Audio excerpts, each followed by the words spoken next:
Curse you, Baal! I hereby vow you will rue this day.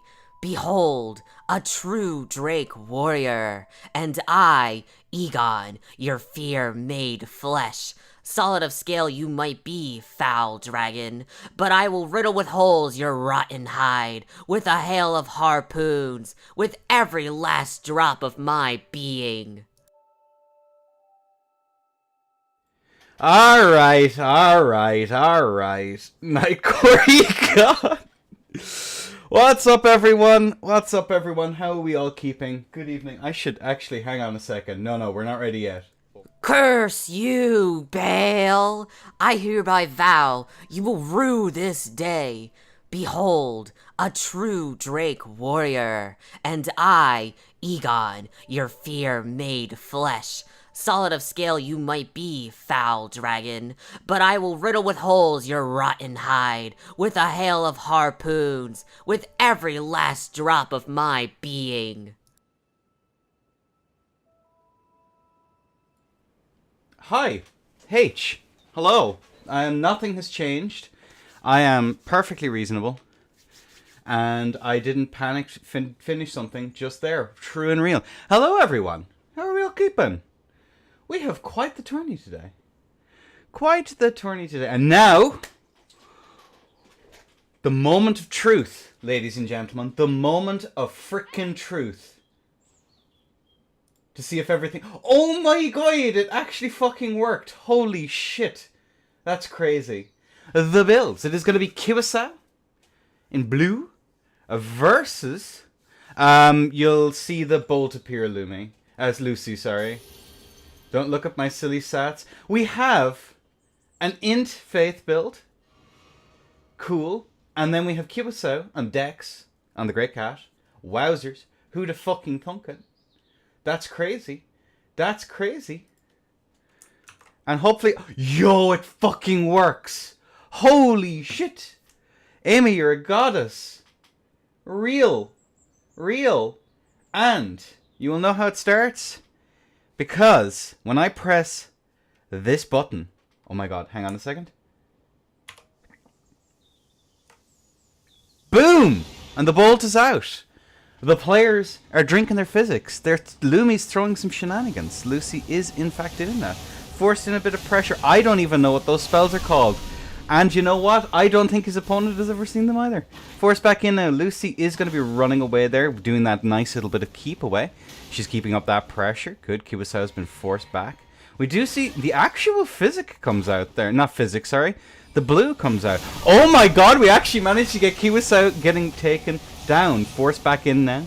We are going to see that more shenanigans. Kiwasa is in a little bit of a spot of bother as the madness comes out. Frenzied madnesses. And we do see the rolls coming out here from Lucy. She is going to be forced back here. The whip. But the Sacred Blade comes out to answer it. And we are going to see a tasty bit of damage. She is going to be clipped a little bit with that whip though. But the blue has been taken. And the crouch attack's coming out there on the side of Kiwasa trying to keep up that pressure. But we do see the space out! Okay, Lucy. That build is freaking sick. Holy moly. That build is freaking sick. Oops, daisy. Here. What? Let's just take a quick peek here once again. And Darcy, of course, saying, Kiwasa, you gotta take out this mage for the sake of us all. How do you change arena and stuff? We don't. We stay in the one arena. Oh, you have to use the map. You can just leave and come back. It would be better to rest at the Grace that is here. You can just map over to it, Lucy. Yeah, there you go. You're good. Alright, well, it is best of 5. That is going to be Lucy taking the first round. What? What a build to start us off with today. What a build. Holy sheesh. Yeah. 35-35. Alright. We are going to get ready for round 2 of wave 1. first match of the day. It's definitely off to a good start. And the bolt should be out now, and the physics shall be drunk. The magics shall be cast by Lucy. He was out trying to punish with the dagger. Inescapable Frenzy does come out here. And we are going to see whatever on earth that is. Oh my god, actually managing to land! The Wrath of Gold. I just realized I have to memorize all the spells now. This is terrifying. And once again, whatever that's called comes out, and the catch flame comes out there just to try and get that nice little bit of a catch. The consumable is used to catch flame now once again. Very, very nice. We are going to see that thing come out. It is going to catch Kiwasao. Kiwasao is insanely low, as we are going to see Lucy here going up for that little bit of pressure. And that's going to be Lucy. She takes another round.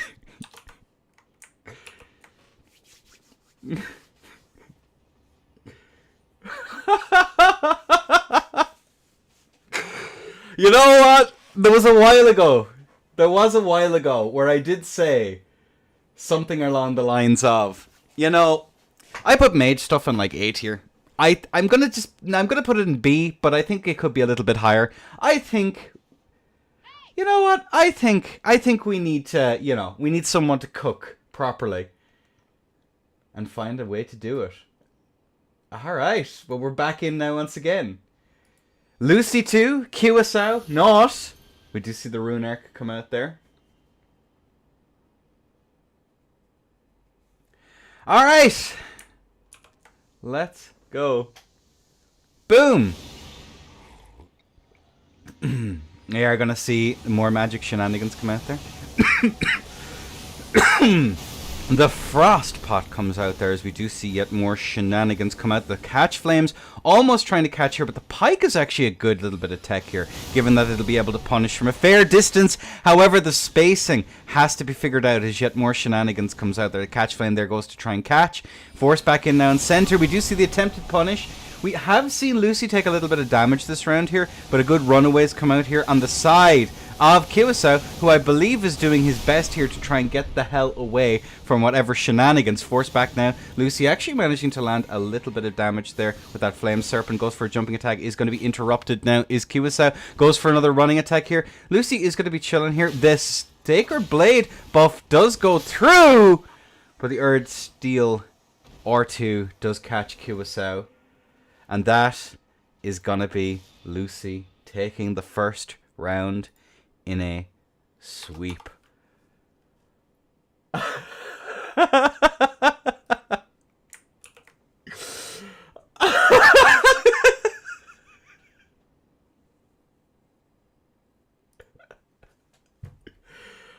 Oh my god.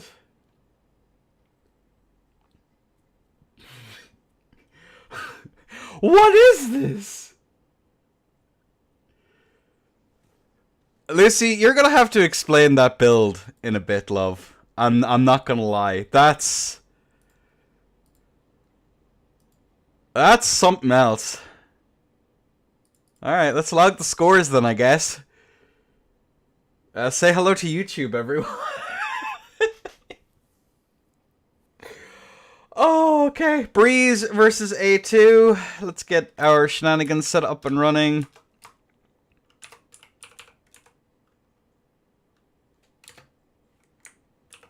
Alright, that's one done.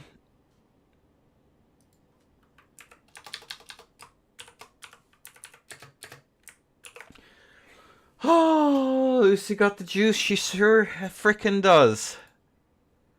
Let me just check. A2 is on the right. Cool. And then Breeze. Cool. Well, Grav Missile into Vortex, scary. I think it's actually an improvement from the old Luber build. Anyone remember the Luber?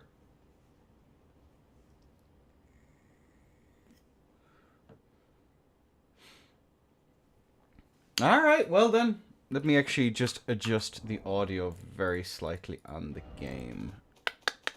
Someone did complain about that. Cool. There we go. We should be good. Luber. The old Luber build was definitely something. But either way, we do have both of our contestants in. We have Breeze in blue, A2 in red, the lady in red.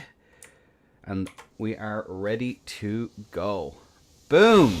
We're going to see the physics. We're going to see the scythe. Unfortunately, weirdly enough, that scythe got nerfed last patch because of some shenanigans, although the standing R1 there. Good follow-up there on the Ash of War on the side of A2. Breeze has taken a little bit more damage. Oh my god, but the trade comes out, and I believe that might have just be by virtue of the health advantage that might have been in favor of A2 as the swing comes out. Unfortunately, the crouch poke is going to come through. Good rollout, though, on the side of Breeze, who does manage to get a tasty little bit of a punish. It is going to be 900 to 1500. Good space out there on the side of Breeze. Good roll out there. However, the hyper armor does come through on the Gugs. We are going to see a nice punish. Still standing R1 into the Ash. However, she is way too close. Tries to go for a follow-up. However, does manage to get the interrupt. Breeze is in a spot of bother, as we are going to see some shenanigans. Halberd off-spy is definitely a curiosity. Usually I go the opposite way and play off of the true combo. Between the CR1. Oh my god, beautiful jump over the top there on the side of A2. 21 HP all the way over to 1000. But both players, the mash comes out from the side of A2 into the punish. She's forced back, possibly out of stam. And that is going to be Breeze taking the first stock with a little bit of HP to spare. But a good showing there from the side of A2. Nicely done. Yeah, I generally go Zwei Offbird or Gugs Offbird, if only for the fact that you get the true combo and you with a little bit of is side tech banned? Side tech is currently patched, but no, it is not banned because I think it's hilarious. Yeah, unfortunately, A2's the anime scythe arts have been taken from us too early. Alright, so just before I go on with this match, let's just take a quick peek at the builds, just so we have an idea as to what we're dealing with. Strength versus Dex. We do have 55 Dex. I believe that's as close to optimal as A2 can get on that particular side. And of course, the end hog that is the Breeze's build. So, yeah. Paired Miladies. I've just left it in as is currently, Amy. But either way, ladies and gentlemen, let's crack on with this next round. Boom. And force back in now once again. We are going to see both players going for their physics. A2 going on to Miladies here. The swap over. Definitely a good pick. LGS did, of course, get very heavily buffed over the last while with that change to its poise damage. Oh, and there we go. We see it come through there. Force back now. Breeze is currently on the back foot. I will say, from what little testing I've done, LGS is kind of in a weird spot in that I feel that Hyper Armor, because it doesn't have a reliable poise break on the jump R2, can have actual problems. However, it is still an absolute AR stick. We see both players now relatively close to one another. Empty jump comes through there once again into some shenanigans there from the side of A2. 500 to 600. Tier is still... Oh my god, animations for days. Force back now. We are going to see that jumps come over the top there. And that's going to be Breeze put into a world of hurt. Force back in now. We are going to see animations come out. Run attacks left and right. We are going to see yet more come out there. But Breeze is not willing to walk into it. We do see the red feather swap here on the side of Breeze, but it's not going to be enough. And that is going to be A2 taking a stock, forcing a 1-1. Welcome in. I believe that's Sash. Thanks for joining us. Powerstone LGS is going to need to be restricted. I don't know what to do with LGS, to be honest with you. If I'm being entirely real here, I legitimately don't know. Because, like, LGS on the one hand, like, it's animations and high poise damage, right? That's banned two-handed. No two-handed tally. Well, two-handed tally is already blanket banned on my rule set anyway, because I couldn't I just don't care. I think that 10% is just a little bit too much. But either way, we'll talk about rule set stuff in between when we have a quiet stock. Alright, folks. Round 3. Let's get the show on the road. Boom. Physics. Little drinkies. We'll both go run at each other. We are going to see, again, the Zwei off bird once again, and Breeze is going to go for that nice little bit of handy tech. The jump over the top into a standing R1, tries to go for those follow-ups here. Force back in now once again. We are going to see the empty jumps come out there. However, we are going to see A2 there getting some really tasty damage. These things are kind of nutty. I've left them unrestricted, as I said, just to see what happens with them. And there's going to be Breeze just put into a world of hurt. 400 to A2, virtually untouched here. Force back in now once again. We are going to see the rolling attacks come through here and just the actual... Getting a nice tasty little bit of damage there. Forcing Breeze back. The... She phased through. Oh dear. Breeze is in a spot of bother unless he figures this out. Goes for the standing L1, but it's not going to be enough on the side of Breeze, who is switching over to two-handed halberd to get that handy tech. Does manage to get the interrupt here. Hyper armor is going to be clutch, but not when you have 200 HP against the AR sticks that are LGS. Force back in now once again. We are going to see the empty jumps there come out from the side of A2. She is going to be punished. She has a fairly substantial lead, but unfortunately that animation can giveth, it taketh away, as we are going to see now Breeze go for this very, very slow, deliberate kite here as he's going to be running out. Good roll out there on the side of A2, who goes into that winged stance shenanigans. Goes for an empty one. Force back in now once again. Does manage to get the interrupt. Breeze is slowly but surely evening this one out, as we are going to see. We're just going to see that swap over to two-handed. Tries to go for something the walk, spam it from neutral and hope they walk into attack. Doesn't actually quite come through there, as we see an empty jump coming out from the side of A2. She is keeping up that pressure. She is going to be anti-aired. Is the rolling attack going to come through? Good roll from the side of A2. However, Breeze is just content to eat that little bit of damage. 100 to 5 HP. Uh-oh. Uh-oh. Winged stance comes through there to try and tempt something. Breeze is just going to run away. Good roll out there from the side of A2. We see the roll! And there's go! A2 takes another stock. Jeez. That is going to be 2-1 on the side of A2. This isn't the first matchup. We had Lumino versus Kiwasao very early on, Sash. And...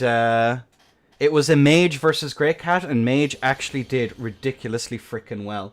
But yeah, good showing there from the side of A2. That whatever you're doing, A2, I think definitely works. Such a close call. Yeah, a good play there very patient play from the side of Breeze. Like, just had to play so careful there at the end. But either way, ladies and gents, another round. Boom. Let's get this show on the road, which could be match point for A2. Breeze sticking to the tried and true here. The halberd off Spy, who does manage to get a nice little bit of damage there. The L1 does actually come in clutch there, calling out the mash.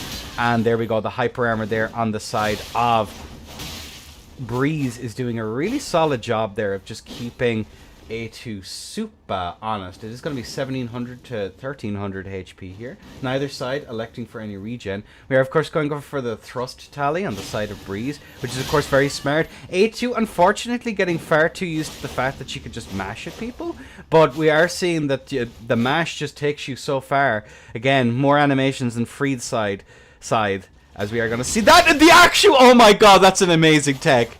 Is that the forbidden tech? Right? No way! It actually goes for it! Force back there. We are going to see now, obviously. Looking at it there, A2 has managed to get a serious amount of damage here. We haven't seen any Ash usage from the side of A2. Unfortunately, we do see that Breeze is actually able to get that nice little bit of damage in. A2 can just chill there forever, honestly. Goes for an empty jump, tries to go for a jump over the top there.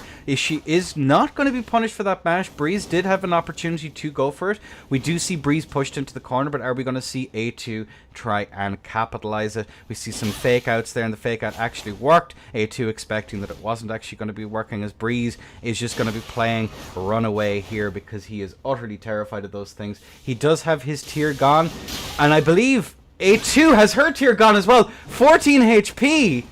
700 to 14. Oh me, oh my. A2 is insisting on pressing those. The daggers come out. Sorry for the gun kill. GG's WPs. What's up, Northeast Slip? And Sip, I see you in chat. Congratulations on the FOC and the FOC win. Let's just take a quick peek at the builds now once again. So it is going to be paired Miladies still versus the dagger. Are we just switching to dagger? Zwei? Is that what we're on now? No, back onto the halberd. That does make sense. So 60 strength versus 55 dex. Two-handed is going to be very... Uh-oh. We see the swap. The swap to end all swaps. Back onto the side. Alright. Ladies and gents. What could be match point... Sorry, hang on a second. It is match point, because Breeze is 2. Control S, there we go. And Sidey, you'll see them a lot today, Northeast Slip. You will see them a lot today. I haven't restricted them at all, just to see what they're like in brackets, so there we go. Alright, Physics Strength. Two-handed Miladies is out here on the side of A2, who just managed to get clipped there in neutral. Thinking she could perhaps get an interrupt there. Forced back in there, though. Goes for a bit of damage. I believe that was an aim punch that came through there once again. Forced back in, though. A2 is going to be taking a lot of damage. She's forced back now once again. Breeze has taken it. Empty jump, though. Is going to be punished for it. Into the animations, though. 1200 to 300. It does seem as though A2 did forgo to Runark on Fork Bestie. Good roll out there. Is going to be punished, though. An even-ish match, as we are going to see these roll attacks come through here, and Breeze has taken a lot of damage. 700, even this one out to a crazy degree. Forced back in there once again. We are seeing these rolling come out, which is pretty risky, as A2 eats that. 400 HP, though, into the empty rolls, and that's going to be Breeze by a hair's breadth managing to take it. GG's to both. What a nail-biter, folks. Holy sheesh. If you hadn't Runarked there, you had another like 400 HP to play with A2. That's rough. That's very rough. But GG's to both. You played exceptionally well. Very good showing there from A2 as well. And you got to watch out for Runarks. Yeah. Great display. Agreed. Alright, so that's the second match of Wave 1 done. A very close match indeed. It's going to be 2-3 in the favor of Breeze. A2, of course, is going to be fighting Cubasau in the losers bracket. I know you're doing it. Yeah, it's just that there's a little bit too much going on for me to... No, you're okay. It shit happens. Like, in all fairness, I've done it in bracket. Alright, Shield, though, versus Darcy's Southeast Asian player. I can't say that I know them particularly well, but we'll see what they have in store for us today. Boop. Boop. Alright, there we go. Cool. Alright. I think everyone's pulled a Runark in a tourney at some point. Yeah, nah, it sucks, but what can you do? Like, it's very easy. I've forgotten many's a time, so fuck it. Alright, Darcy. Again, if there's any major connection issues outside of latency, just let me know. Well, again, it's my responsibility. Again, this is a quote-unquote beginner's bracket, right? There is a degree of responsibility. I wonder if there's a way. You probably could, yeah. Alright, so we are waiting for Darcy, Scout, and Breeze. Alright, let me just make sure.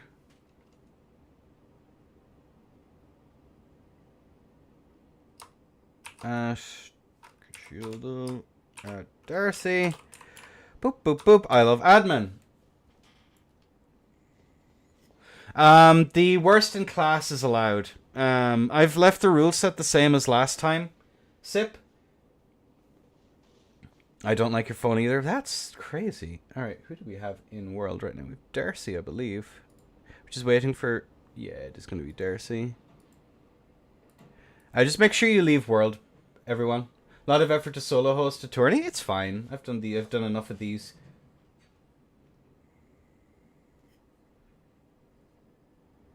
Yeah, I think that especially for a beginner's bracket, which BHB, Curse Blade Cirque, I believe is the name of it. It's still a BHB. It's still like pretty much top. Yeah, the Curse Blade is the one.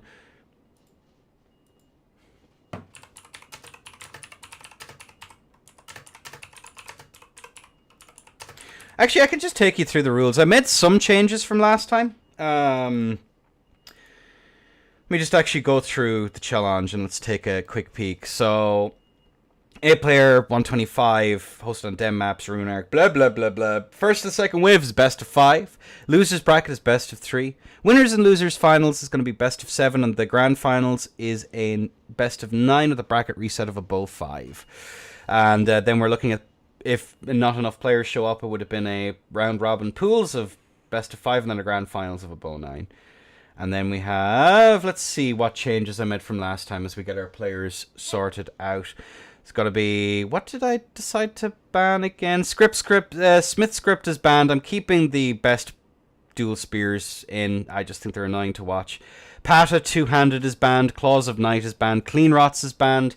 Smith script Cirque and Backhand Blade.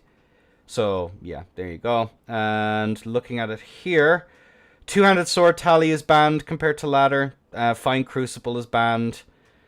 And where's the other one? Someone reorganized this for me. I hate this.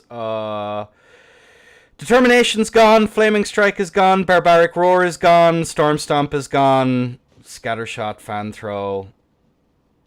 Fan Shot, sorry. I think that's the only major difference. And then for Thrusting Shield, Great Shield, and Deflecting Crystal Tear are banned. I also have Status Bolts and Arrow Storing Sting tally on Spread Crossbow. And I think Sword Dance on Shamshir. That's pretty much it. Or just an overall ban. I just think it's a bit fucking toxic, personally. It's not good, it's just toxic.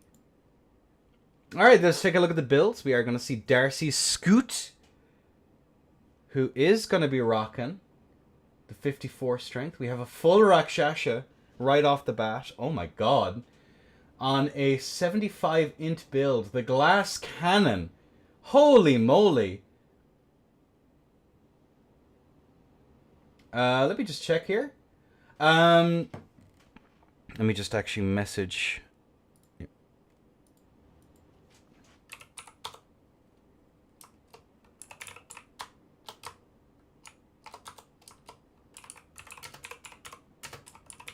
Let me just message the player. Wow, full rack gold. What an actual legend.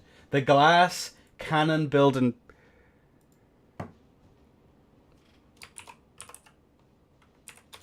To shield though, could you Rune Arc, bestie?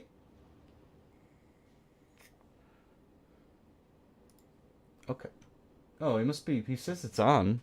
Let me just check here. Okay. He must be using a different tier then. Alright, folks. Must be wrong Great Rune? Yeah. Either way, we rock. Alright, let's see the Glass Cannon in action as we are going to have the physics here. Both players do go for their physics. Darcy keeping up that pressure. Force back in now once again. We are going to see the Slicer come out. And oh my god! Slicer so back? Holy moly! Shishildo's taking some damage, and we are going to see the Terra Magica. Is that Bevan? Is that Bevan? Reincarnated? There ain't no way. Darcy's forced back now once again. We are going to see that run in there to try and get that pressure. The Slicer is going to do a crazy amount of damage. Darcy is going to be cut in corner. However, we do see the Nobles come out here using the Poison Mist, if I'm unmistaken, trying to go for that bit of pressure. We are going to see that come out. 576 damage. Darcy is keeping an incredible amount of pressure here to try and get this. Force back now once again. We are going to see just a little bit of chip damage here. Force back now once again. We do see that run out there once more. We are going to see Darcy taking that damage. Poison Mist comes out there to try and get that extra little bit of pressure. We are going to see the R2 though get the break, and that is going to be the shield though taking an awful lot of damage. Darcy's going to be taking a lot herself though. Forced back. We are going to see both players here going for that. We do not see the Flask Punish, unfortunately. Darcy here trying desperately to find a way to get some little bit of damage in. Force back now once again. Looking at this though, we are going to see Darcy manages to get touched. Whew. bit of pressure. Caster's good now? No idea. Again, this is a beginner's bracket, so people are playing around with some ideas. And I just ask people have a little bit of manners. Maybe just a little bit. Just a smidge. Please and thank you. If I ever encounter this in tourney, I fold instantly. It's okay. You know that Fury, as Fury would put it, you know, when in doubt, Trinas. Will we see the Trinas? Will we see the Trinas? If apply tourney, you better, because otherwise you'll be getting the fuck out of here. Either way, ladies and gentlemen, we have both of our players in. Boom. Alright, we are going to see Darcy here going in for that nice little bit of pressure. Keeping up that pressure though, as we are going to see Darcy here mashing into them. As the trade comes through, backswings here are not going through at all. Darcy has taken an insane amount of damage, but the R2 comes through. Keeping up that pressure, tries to go for a catch there. Oh my god, it actually manages to land. Force back in there, we are going to see a nice little bit of damage. Darcy there is getting those interrupts there. She goes for a roll out there, keeping up that pressure. Again, oh, just by a hair's breadth managed to miss it. Into the piercer once again is our dear friend Chashildo. We do see yet more means of actually covering themselves on the ballast there, as we do see Egon's spear come out from Kilo, and there you go. There she blows. The harpoon gets the kill. There she blows.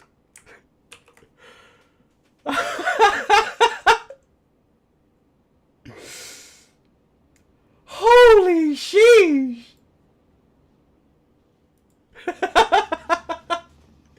So just so we have an idea as to what we're going up against here, folks. That one was for Egon. Grr. Holy sheesh. What is it, 54 strength to like 75? That's crazy. That's actually insane. Alright. By the way, we've put players in. Actual gold. I love beginners tourneys, okay? I love these for the goofy stuff. Alright, we are going to see the Terra Magic come out here and Glintstone Shark comes through. We are going to see Darcy saying, no sir, you are not staying there. I am going to make sure that you are not on the Terra Magica, as we do see an attempted punish there. Darcy there is going to roll out once again. We are going to see again the Nobles stock is kind of goated, as we are going to see these runouts here. Darcy here trying to go for these punishes. Uh-oh. Rakshas's armor is going to be taking a hell of a lot of damage, as we are going to see now once again. The rollouts here from Tshildo, as we are going to see the pressure now coming out. That is going to be the rack causing all of that damage. Tyr is gone. Darcy is still very much in control of this, as she realizes she can just mash with impunity. Vor's back in now once again. Oh, almost managing to get that. That's going to be a counter hit coming through. And that's going to be Darcy taking yet another stock. 2-1. She did say she had this, to be fair. She did say she had this. Is this going to be the mage event, guys? I agree. Corner pressure against TS when it has backswing, but I don't quite know what the latency is between them. It's going to be quite high by the looks of things, obviously. So he can get away with a little bit more, but Darcy's doing a good job of keeping up that pressure, not letting him get away with that shenanigans, which I think is pretty pro. Pretty pro. As the bolt is out, the physics are drunk, the Terra Magic is buffed. We are going to see that there just to give him a little bit of alleviation from pressure here. As we are... Oh no! There is shenanigans afoot. Shenanigans! And that's going to be... Oh, there we go. Darcy has taken a little... Oh, she actually hasn't taken any damage at all. Uh-oh. And there we go. And now the TS. Now it is time. Now there is time. Oh no! Pressured. The flask is out and he has no means of counter pressure. And now it's Darcy's time to shine, but the slicer comes through. Oh my god, that's so much damage. And that's Darcy taking the stock. Good showing. That. Can we just say, landing the Egons. No, it was best of 3. No, I forgot to log the score. I forgot to log a score. That's all it was. Sorry, folks. I'll have to deal with that in post. Rip. So yeah, Darcy takes the W. 3-1. Yep. 3-1. No, that's on me. I should have updated it. I never pressed save. GG's. I love gaming. Yeah, he was using Godric's. That's wild. That's crazy. Alright, let's get our next players in and ready to go. I'm trying to think, do I have any differences between the rule sets right now? Between myself and Ladder. I think just a out-and-out rot ban is another one for beginners tourneys. I'll probably allow it for major events. Although we'll see. I don't know how I feel about that. Flaming Strike has gone. I just said I'd try it, having talked to a few people. Yeah, GG's to Darce. The Scoot takes it. Alright, I'm going to have to copy this name. Because it is going to be Osiris versus AXDX8A. I'm just going to call her AX. Or them AX. I have no idea. Right, save that. Who doesn't have one currently. Versus Osiris. There we go. Ba-boom. Alright. AXI. Oh, did I mess up your name in the challenge? I thought I copied it. AXI. Alright, no worries. I'll fix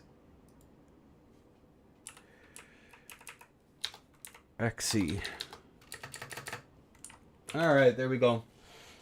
Axie is a cool name. Hells yeah.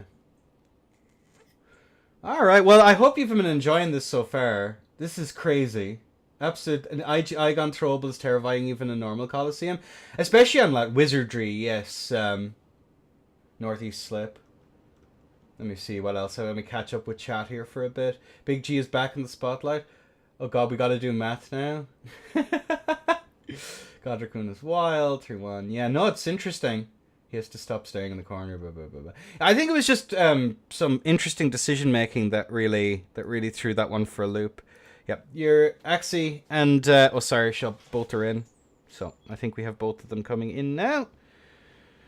Let's just take a quick peek at the builds while the players get themselves oriented. It is going to be Axie's on left, Osiris is on the right. Yes. So it is going to be a Dex build versus a Strength build. Interesting. 50 Strength, 20 Dex. Probably going for that Great Cat. And it does seem it's going to be Milady Fox versus the Great Cat. Alright. Do we take those? That should be an interesting one. I'm kind of curious. This is much more wholesome than FOC because I tell people to shut the fuck up for being arseholes, Ruth. That's why. That is generally speaking the tech. If someone acts like a fucking knob end, they can get fucking lost, quite frankly. Alright, either way, we have both of our contestants in. Axie versus Osiris. And you're being an arsehole? Yes. But either way, we are going to see the physics here. We are going to see Axie here. Oh no! Oh no! Uh-oh. Oh no! No! Oh no! Oh, that's spooky. Oh, that's so spooky. No! And there he goes. As we are going to see some shenanigans here coming out. Osiris is going to be mashing with absolute, just so powerfully. As we are going to see Axie here kind of take a little bit of a backseat here on the Great Cat. Obviously goes for those standing R1s. Doesn't elect to go for the follow-up there. Tries to force back a little bit of pressure. We are going to see Osiris here is just going to go for that standing R1. Does manage to get the tier procced. Forces back there. Once again, we do see... Uh-oh. Uh-oh, Osiris is just on... The steel chair comes out there on the side of Axie to even it out! But unfortunately, we are going to see a punish there. GG's, and that is going to be Osiris J. Twitch streamer taking that. Good showing. Wild Strikes, the unique animation for it? I'm not actually sure. I'm still in the stage of trying to figure out what all of the things in the game are. So there's some, especially the mage stuff, it's no harm for me to learn it, to be honest with you. Because it's not been relevant for so long, I couldn't tell you what any of them are called. I think I know Slicer, Piercer, Terra Magica, and the Serpent. Spiral Shared Serpent, or whatever the hell it's called. Alright! Ladies and gentlemen. Does Osiris get caster bias for being top gifter? We'll see. Alright, either way.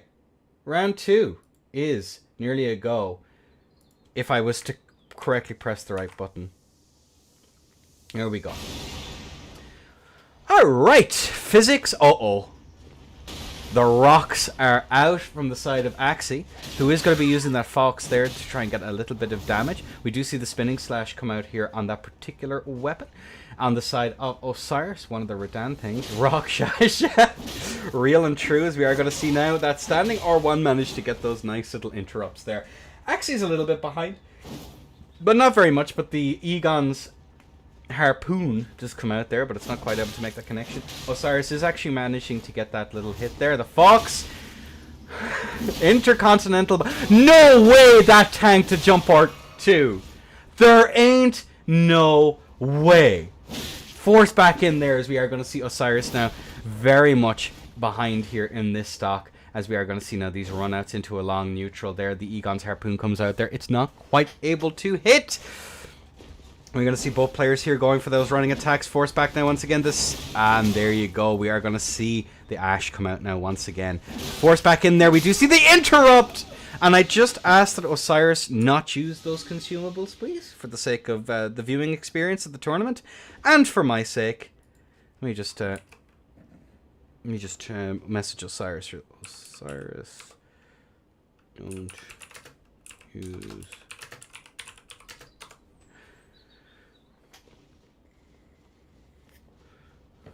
Read the goddamn's rules.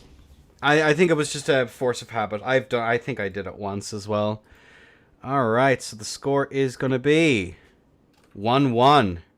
Both players are very tied currently. Osiris, are you there?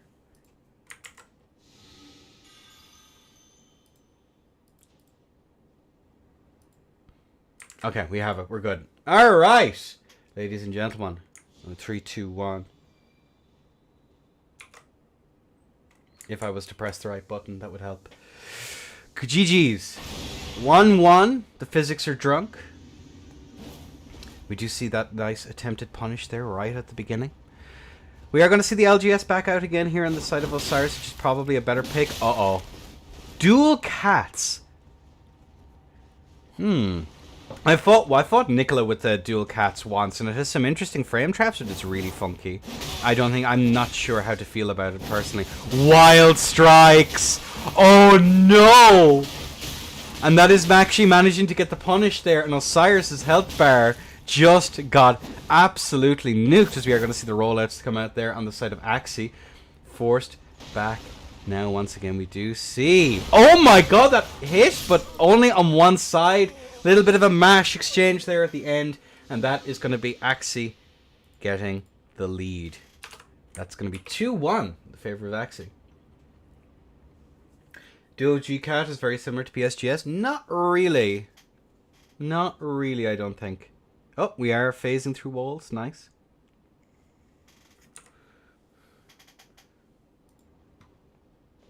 Alright, let's actually take a quick look at the builds here once again. We have 50-20. 1660. Interesting. Alright, curiosity. Alright then. Let's crack on. Runark. Make sure you've Runarked Osiris. Yeah, there we go. Alright, ladies and gentlemen, next round. Let's get the show on the road. Cool, and the physics are drunk. The pots have been thrown. Both sides now just chilling like villains. We are going to see that jump attack come through there. Managed to get a little bit of damage. And there's the wild strikes once again here. And that's actually kind of a problematic thing for the LGS, because it doesn't have a means of breaking the hyper armor all that easily. We do see Osiris chilling out there. Is going to be eating a little bit more damage. However, the counter pressure comes through with a rolling attack and another rolling attack and another rolling attack. Oh, and the Fox comes through and it nukes into a bleed proc. Uh-oh. Uh-oh. Uh-oh! And Axie moves on to the next round. Osiris down into loser's bracket. 3, 1. Yo! Chi-Chis! Chi-Chis, guys. You get to see so much. You get to see so much stuff. It's pretty nice. Pretty cool. The beginners tourneys are always cool because you never know what you're going to see people using. That's one of the reasons why I like them so much and why I keep doing them. So that's the end of the round, the wave 1. It is going to be losers 1. Just make sure then that's... Oh, God, that looks disgraceful. All right, losers 1, best of 3.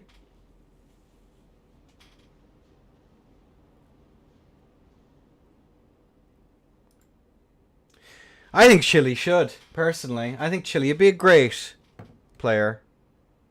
So it is going to be Cubasao versus A2.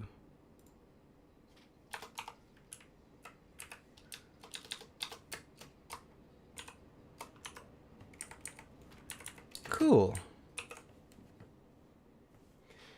Very good rounds. Yeah, they've been exciting so far. The beginners tourneys have always had some pretty interesting stuff be thrown out in them, which is nice. I think it's pretty cool. I think it's pretty cool. There we go.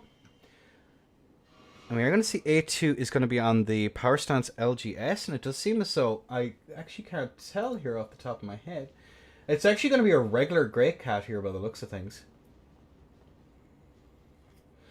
1550 compared to 1455. I'm in both builds. We have a nice amount of endurance. Cubasao is going to be able to keep up aggression a little bit better with the extra end, but has one less stat into HP. Is this EU only? No, this is a mixed region.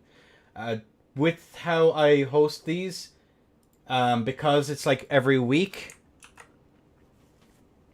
it's kind of, and there's no prize, I don't mind mixed region.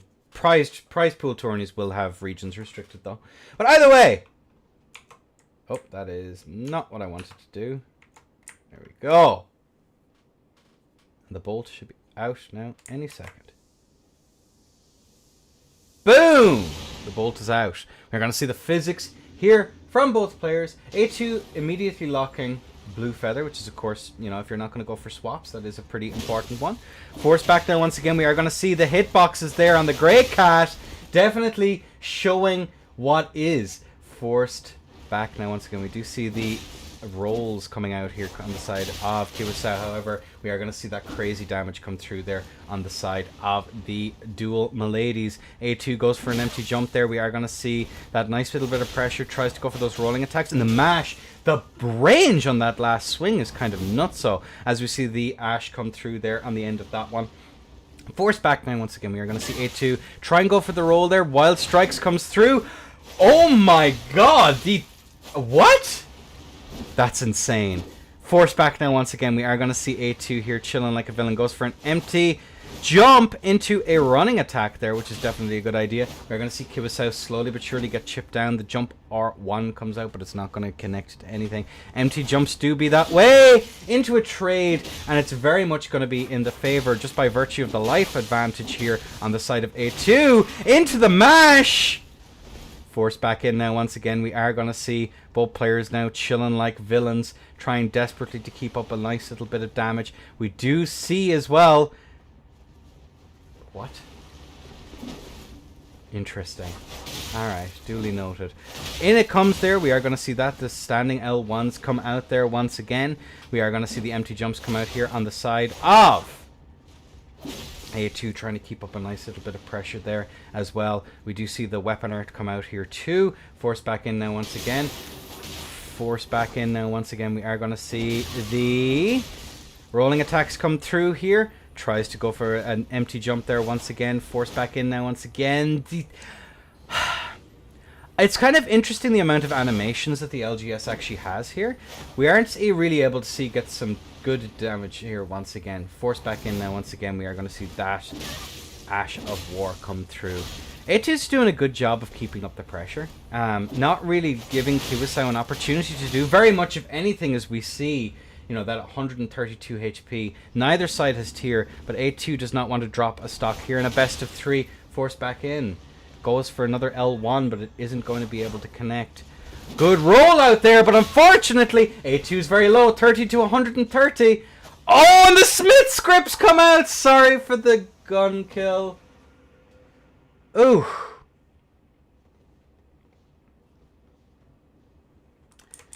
That is gonna be Kiwasao barely taking that first round. Barely.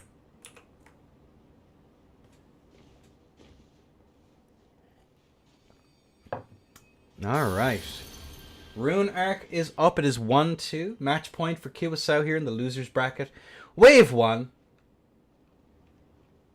Force back in. Ba-boom! I'm going to say force back in when I don't know what the moveset is. That's my go-to word, it seems, today. Chilling Mist. Fire and through the fire and the flames. We are going to see Kiwasao chilling in neutral. Goes for that follow-up there. It's probably not going to land. Probably not going to land, as we are going to see now once again.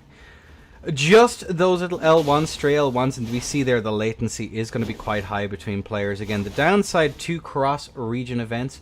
Rot is, of course, banned, but poison is legal as we see that jump. The anti-air comes through. A2 is taking a lot of damage here. We see good usage here from the Chilling Mist on the side of Kiwasao, who it definitely does make sense. Oof, goes for that. The perfume. Interesting. Goes for yet another one. It's an interesting it's interesting because I've seen it used a lot. I just don't know what the use for. Force back now once again. Good rollout there on the side of A2. The standing R1 comes through. Oh my god, she crouched under it? Holy moly. Whew. Good rollout there on the side of A2. Tries to go for that. Actually managing to get a bit of pressure. We're seeing good utility here on the side of A2 for those rolling attacks here. She's playing a very careful game. She does not want to get knocked out. However, oh, that's going to be tragic. We do see the tier popped here. This is going to be a long match. Good rollout there from the side of A2. We do see the interrupt, but the trade. Uh-oh. The mash, though, evening it out just a little bit. Into the dry leaf arts. Good to see them actually be used for something. I know that they've changed a little bit. 48 HP on the side of A2, who just has to play so freaking careful now. One hit and it is all ogre, as we do see that. And you have to be careful of the latency as well. And we see just the spamming here of consumables here in neutral. But what are we going to see that swap over to here on the side of A2 as the Egon's Harpoon comes out there to try and get some bit of pressure. He's going to be wasting a lot of... Uh-oh. We do see the bow come out here. A bit of kite play. However, unfortunately, A2 is going to be put through. Unfortunate.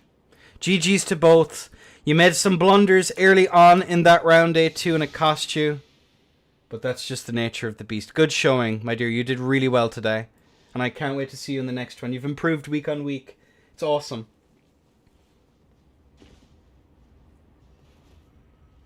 Cool. Alright, that's round 1 of the losers bracket. That's the first round of the losers bracket done. It's going to be 2-0. Be nice. Be nice. As we move on now into... If it would actually log the score... Might do. Oh, yo. And now it's Shishildo versus Osiris J. Cool. Let's get this show on the road.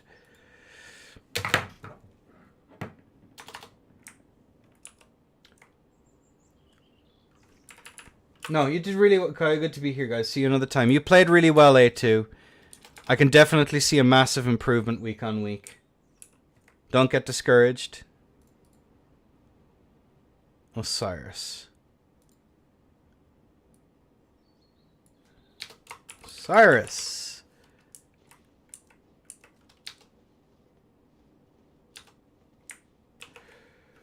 Cool. To shield Osiris. We have both of our contestants in.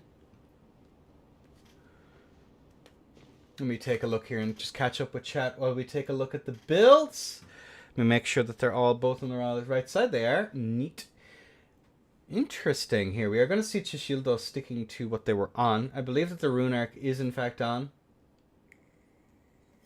the side of Chishildo. It goes 50-20 on the side of Osiris to 55 int on the side of Chishildo.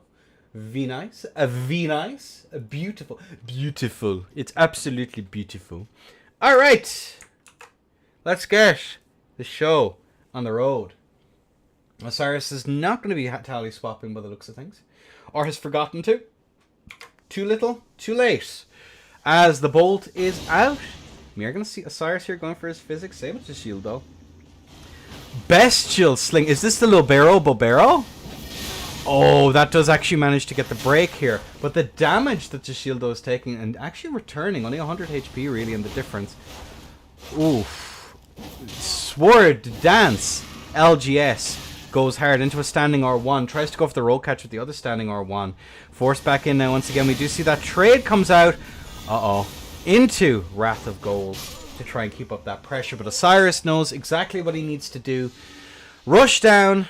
Try and punish any casts that he can, because once he gets in, he has momentum unless there's catch flame. And Osiris takes the first round. Not respecting the mash? Yeah, you have to respect it.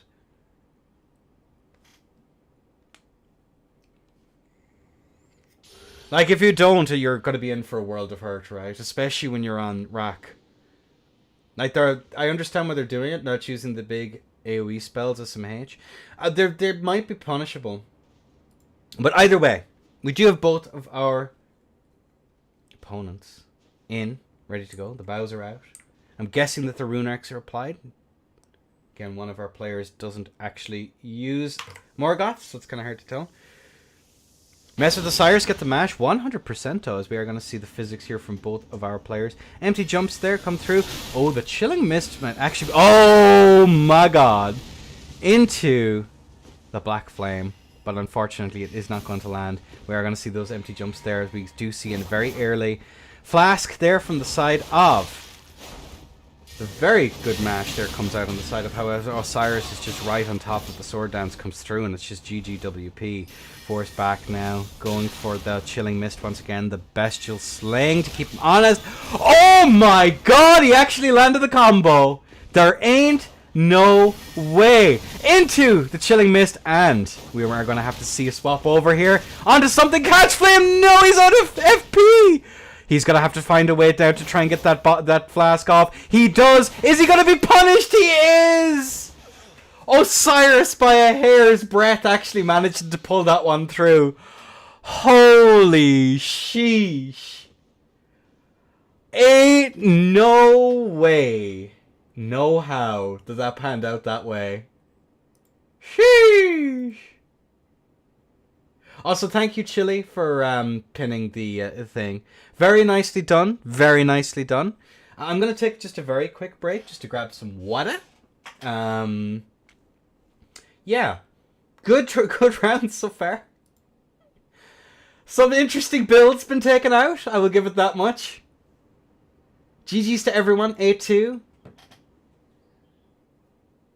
The full caster is very entertaining. Well, we'll see how the next one is. To A2 and Chishildo, thank you both so much for coming. It's an absolute pleasure. Chishildo, I hope to see you in future ones. And A2, good going. You've improved so much. It really, really means a lot to see that you're actually getting something. And I just realized that Osiris J gifted me 2 gift subs earlier on. I did not see it. I'm so sorry, brother. A little bit busy here. And then to Tarnished Ducky, Nexus the Reaper, and Grish. Thank you all so much for the follows. I appreciate it. Chat to you in about 2 minutes. And yeah. Chat to you then.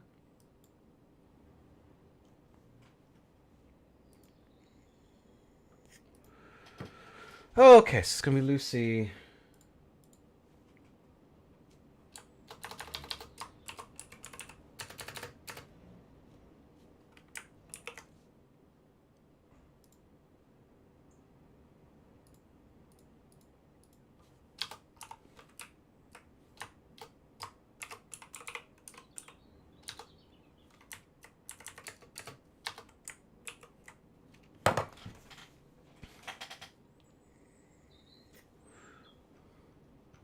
I just realized. Curse you, Baal! I hereby vow you will rue this day. Behold, a true Drake warrior, and I, Egon, your fear made flesh. Solid of scale you might be, foul dragon, but I will riddle with holes your rotten hide, with a hail of harpoons, with every last drop of my being.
All right.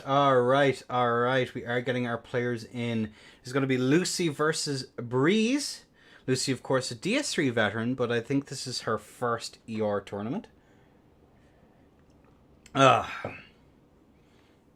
Breeze. I don't know much about Breeze. Streamer, right? I believe a streamer. Invasion enjoyer. But either way, let's just take a quick look at the builds as we have an opportunity. So it is going to be 35-35 still from the side of Lucy. Strength 60, 13 Dex on the side of Breeze, 38 end versus 22 end. So we should see an awful lot more presses come out, even with the extra stamina cost on the side of Breeze. 58 Vig compared to 60, so there's going to be a slight health advantage in the favor of Lucy, assuming she goes for some swaps, which we haven't seen just yet. So that's something to keep in mind. Obviously, that's all good stuff here. We see the extra little bit of health come out with the cute little dandelion face, which I think is adorable. All right, let's get this show on the road. Lucy, get into position, please, please, please. I have wrong HP tally. Yeah, you can spawn it in. Spawn it in. Now, this fucking instant.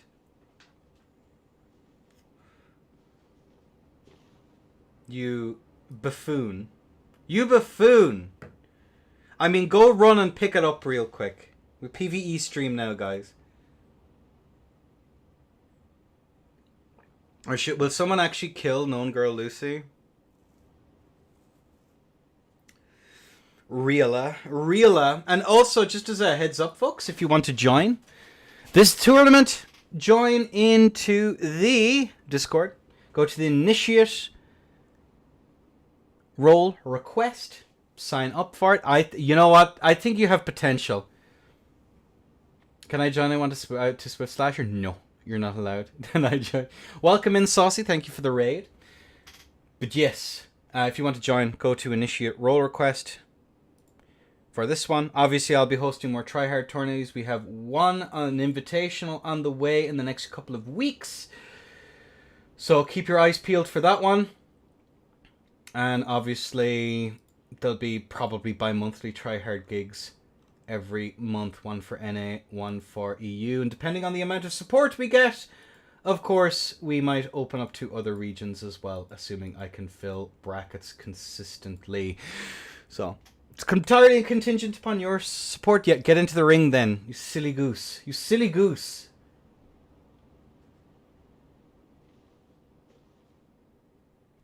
It will be my brother playing on the PC for sure.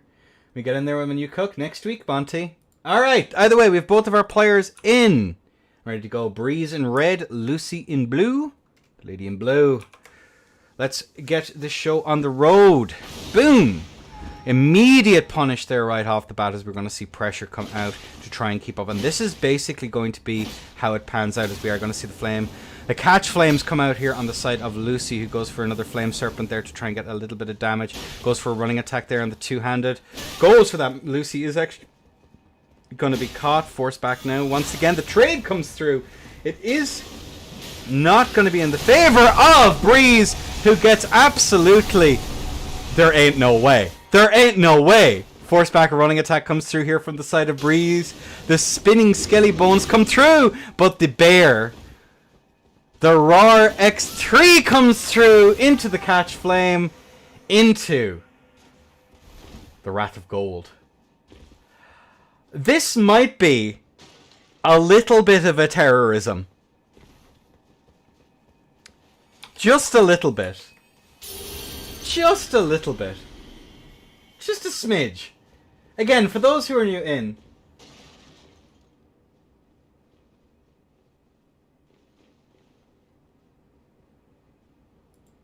Oh, that's the wrong one. Just to remind people what we're looking at here.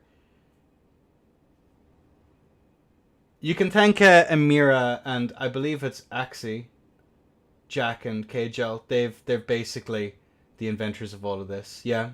Amy did an absolutely stellar job. But either way, we have both of our contestants in.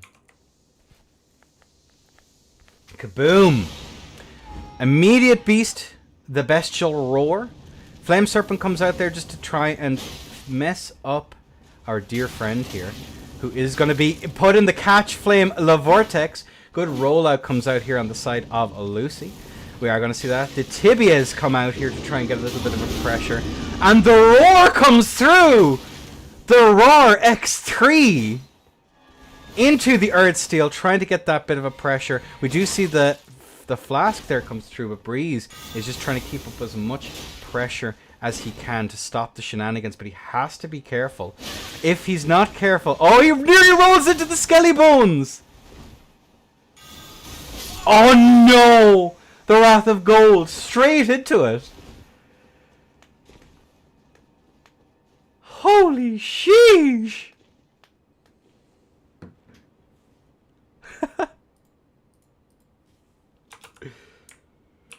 I don't think we're saving the Soul Society. What a build! What a build. Holy moly. Like, mad annoying for starters. But you have to be aware that you're going to be counter-pressured, right? And it's going to be a game then of calling out. Calling out their attempts to counter-aggress with spacing. That's basically the way you're going to do it. Aggressive spacing here, I think, is going to be the king, but I'm not in there, and no, I've never fought this, so I'd probably get shot on too. So you know what? Maybe I should just keep my trap shut. The arc. There we go. Alright. Round 3, Lucy 2, Breeze. Not.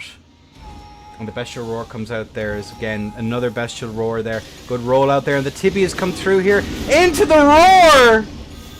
Into the Wrath of Gold, but good roll out there on the side of Lucy, who's going to be just chilling here. Managing to be interrupted there. That's basically what Breeze has to do, is call out those pieces of aggression as the Uggs comes through. The trade comes through as well. Breeze is not out of it yet, as we are going to see the punish there on LeBaer, but there ain't no way. There ain't no way. The tibia into a flask. Into the rollout there on the side of Lucy, who still has her tier. 600 HP on the board. And the kaboom comes through. Force back in now. Amy attempts a bit of counter pressure, but unfortunately gets the catch flame out only there. Another catch flame pours through. We are going to see the flame serpents come through here again. Force back in now once again. We do see both players. Uh-oh. The roar comes through. A roar indeed. And the tibias come through here as a means of just keep out. Force back now. We are going to see... I'm so sorry, Breeze. I'm so sorry, dude. GG's, Lucy. GG's. Lucy takes another in a sweep.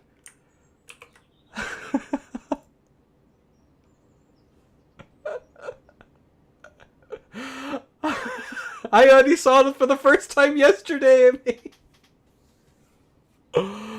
Oh, no. Oh, dear.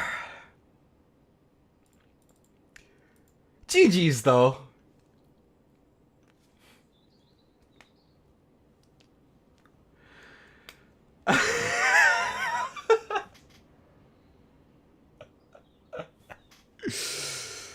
Someone show this to Luber real quick. She does have Erd Steel in her back pocket if she ever needs it.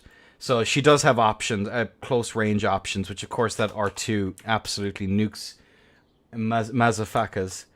But either way, let's move on to the next round. It's going to be Darcy versus Axie.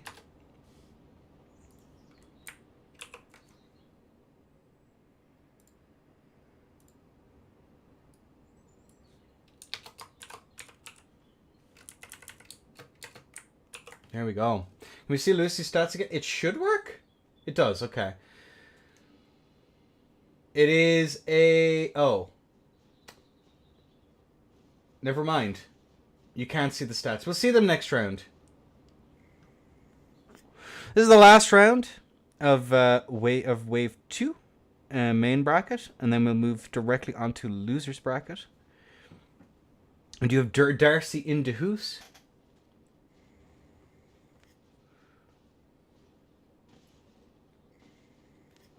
It's an interesting build. I'm kind of curious as to what Darcy is going to be rocking here. The two-handed halberd is definitely good. But we're just waiting on Axie real quick.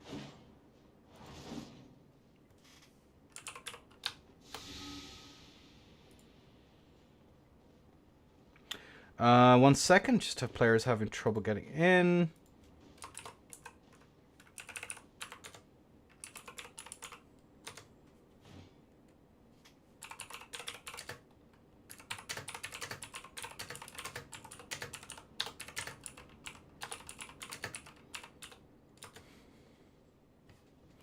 All right.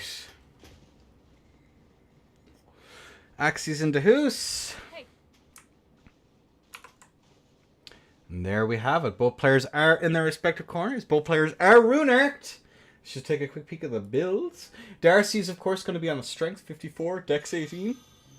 Voices. The 1660 on the side of Axie. Interesting. All right. I'm curious to see how this one's going to pan out. Let's get the show on the road. Boom! The bolt is out. The players are chilling. We're going to see the late physic here on the side of Axie.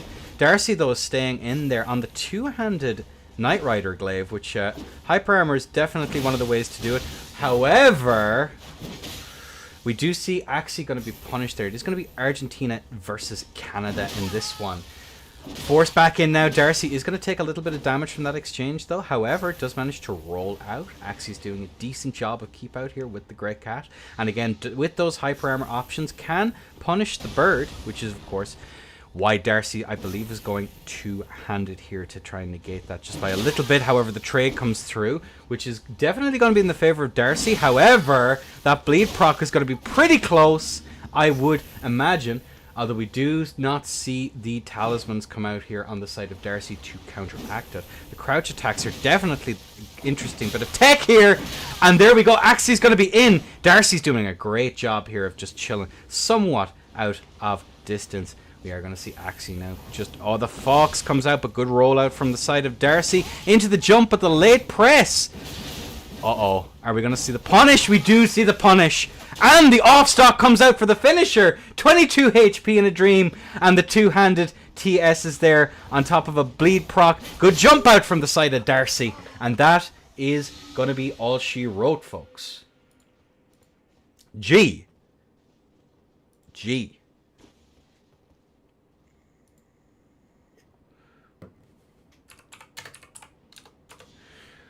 Well done. Good showing from Darcy. Darcy is one of those players who came in during the beginners brackets and I've been waiting for her to come through and win one of these the last while. I have very much been waiting for her to pull through and actually win it as we see the swap over. Is that dual spears? Or is it? No, it's the pie. It's GSP. Never mind. GSP. All right, ladies and gentlemen. In 3, 2, 1. Let's get this show on the road. 1-0 in the favor of blue, being Darcy. Axie has a little bit to do. Forced back now. Once again, we do see the Egon's harpoon. I believe that was free aimed, but unfortunately it's not going to go through. Halberd versus nerfed. Both sides are actually nerfed here because we don't have access to with the one-hand pata. Interesting. Oh my god, Darcy. Oh my lord, that's strafing. Holy sheesh. Someone's been talking to Slans. That's incredible. My lord. Alright, force back in now once again. We're going to have to see some very good unlock play here come out on the side of Axie.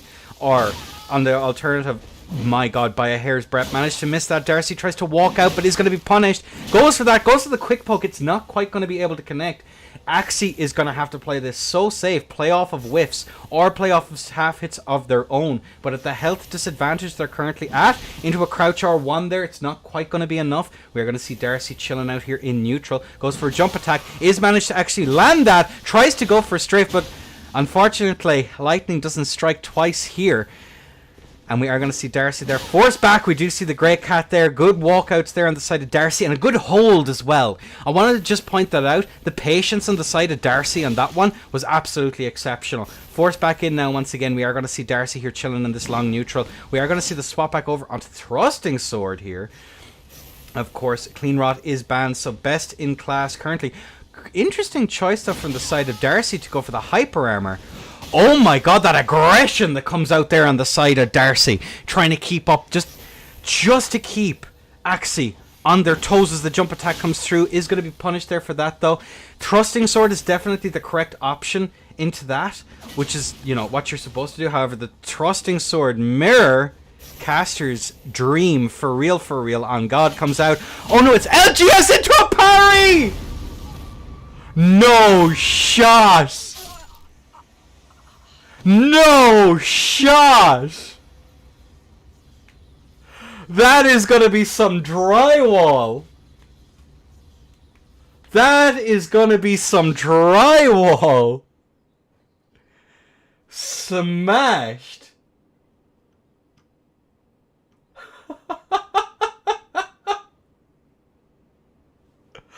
Oh no! Oh dear, oh dear. What a match. Very good showing there from the side of Darcy. That play into the halberd was textbook is what that was. Playing off of... Glad to put on a show. You love to see it as a sports fan. You do, Montage. Jeez Louise.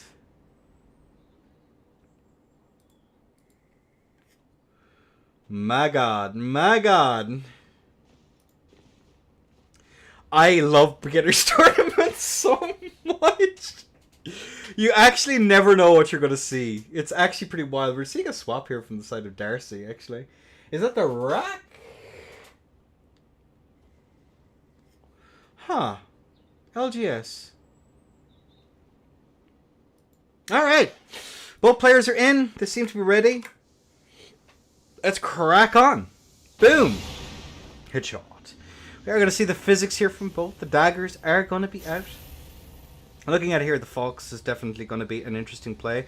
The Knight Rider into regular ass halberd. Good showing there. Good strafe. However, isn't going to be actually in a position to get the punish.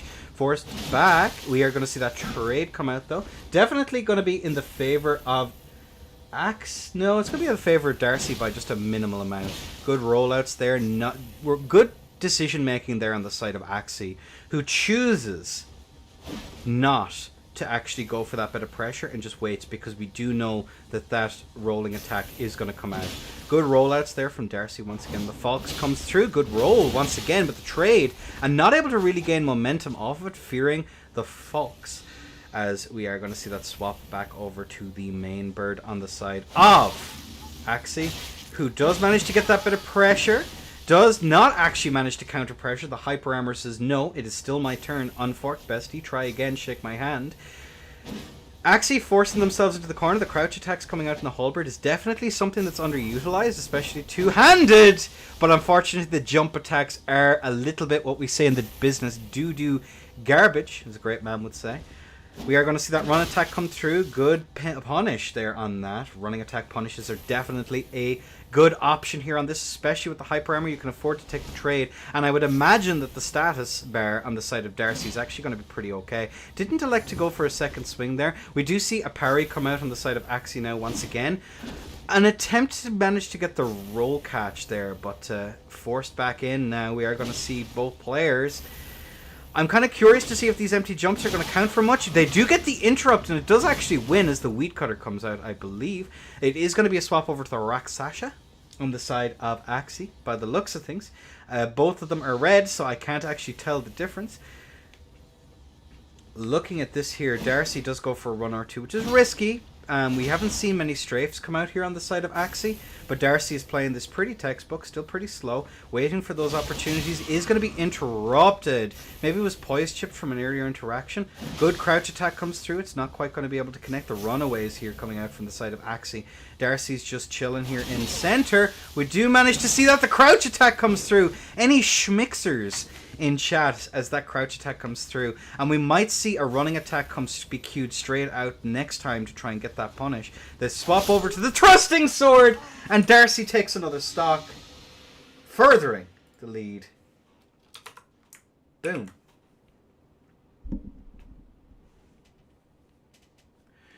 Good stuff. Yeah, Darcy did a really solid job there for sure. And it always, again, it warms my absolute heart to see to see the beginners do as well as they are doing. Absolutely phenomenal stuff. And that's good swaps as well on the side of Darcy as well. But we're seeing attempt to counter pick as well from the side of Axie, which I don't think is necessarily a bad thing either. But again, it is going to be first 2-3. Let me just make sure there's been no messages. All is good. Alright then. Once again, the builds. Darcy's good endurance here. More endurance than Axie. Axie, I believe, going for min Rex here, which means they have to be pretty careful on the swaps, otherwise they might be fat rolling. But either way, both players are in. Let's get the show on the road as the bolt is out. The players are chilling. Look at that, the LGS here on the side of Axie. Not wanting to throw another round. Good attempted punish there on the side of the halberd. Off-axe here might be handy, just as a means of getting anti-air, but you have to be careful because it can be strafed. And attempt to counter-strafe there, the strafe attempt, which is very big-brained, galaxy-brained even. The sword dance comes through there into an R1 punish, into a follow-up R1. Isn't going to land on this follow-up R1 isn't going to land on the side of Axie. But Darcy doing a great job with those crouch attacks into a strafe, into a follow-up. Not going to land on the follow-up though. Darcy is going to be taking this lead. And the swap over to two-handed banished knight halberd, my beloved, as a bit of a mash comes through there, but it's not going to be sufficient. Crouch attacks come through, but is going to be called out here on the side of Axie by just a nice preemptive roll. The run attack is going to connect with the jump there on the side of Darcy. The R2, jump R2 into the off-axe. Stuck in a corner against a halberd, but there's no flame strike, so we don't need to worry so much about it. And the off-axe comes through, and that's going to be 19 HP in a dream. The standing R1 doesn't trade the aim punch. Axie saved by the best mechanic in the game. Axie's down to pretty much 0. That's going to be the tier gone for... Oh no, Egon's harpoon, another harpoon. Onto the thrusting sword now is Darcy. Darcy does not want to give up this one. Both players are more or less one hit into a standing R1, into a follow-up. He actually rolls, no backswing. On the side of the... Oh no, the Egon's harpoons are coming out left and right. Into a standing R1, good roll out on the side of Axie. This is literally one hit. Literally one hit, and the run attack comes through. Almost whiff punished, but unfortunately TS can't be whiff punished. Egon's harpoon comes through, and it's gonna be another harpoon kill. Oh, there she blows. The wailing. Bruh.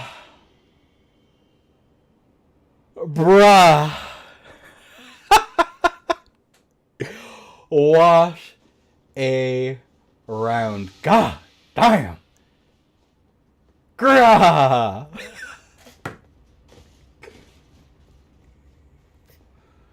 Okay, it's 2-2. Match point. I told players not to do this to my heart. I just can't take it. I'm reminded of Value versus Fury in the finals of the NA Open way back when, just before DS3 died to death. Players keep doing this to me. It's not fair. It's against the rules. And there we go. Let's get this on the road. Boom. And the physics are out. We're going to see the harpoon pun. Both sides going for harpoons. The whaling expedition's not going ideally. Are going to see that little bit of mega grease here on the side of the PSGS, on the side of Darcy, on the side of the arena, on the side of the tournament, on the side of, as we are going to see, the attempted whiff punish there from the side of Darcy, calling out that empty bit of shenanigans. Uh-oh. Is that... No shot. Good attempted crouch R1, and the free aim that comes with it as well on the side of Darcy was very, very good.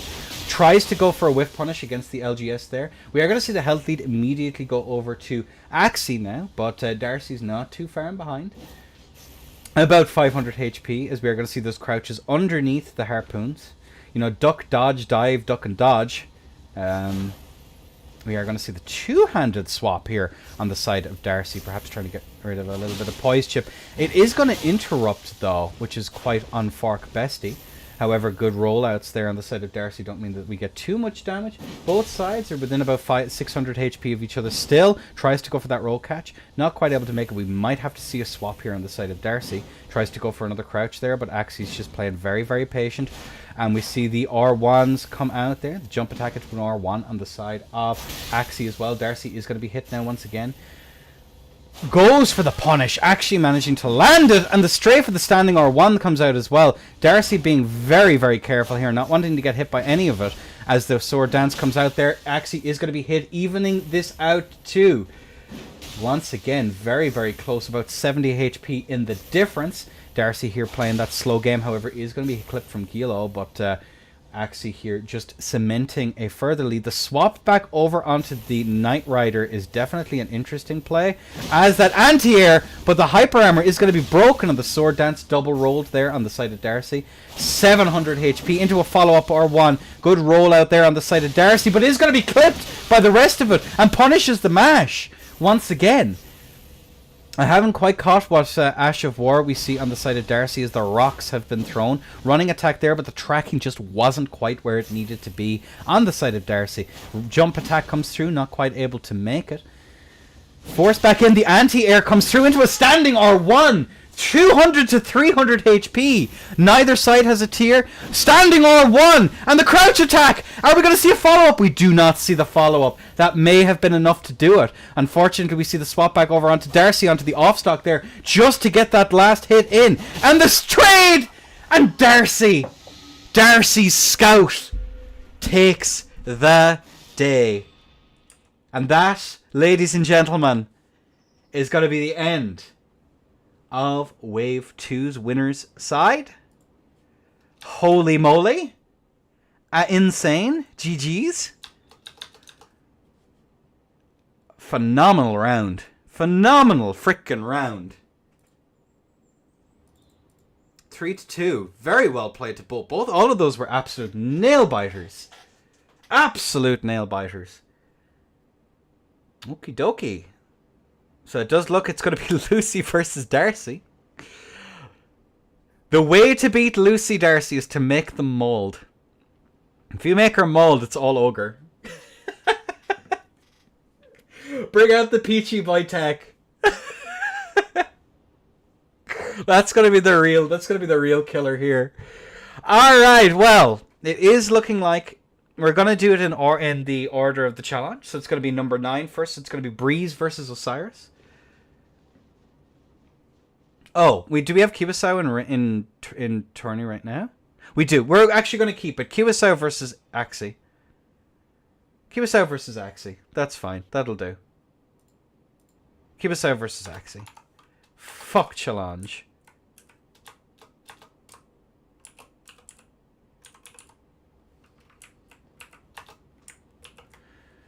SA was the only tech that had a chance of defeating known girl Lucy, alas. Alright, Kiwasao versus Axie. Let me just message.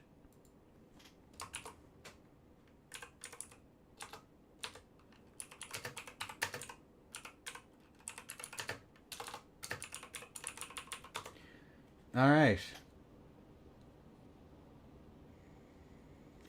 Knight Rider Glaive. Knight Rider Glaive is nice.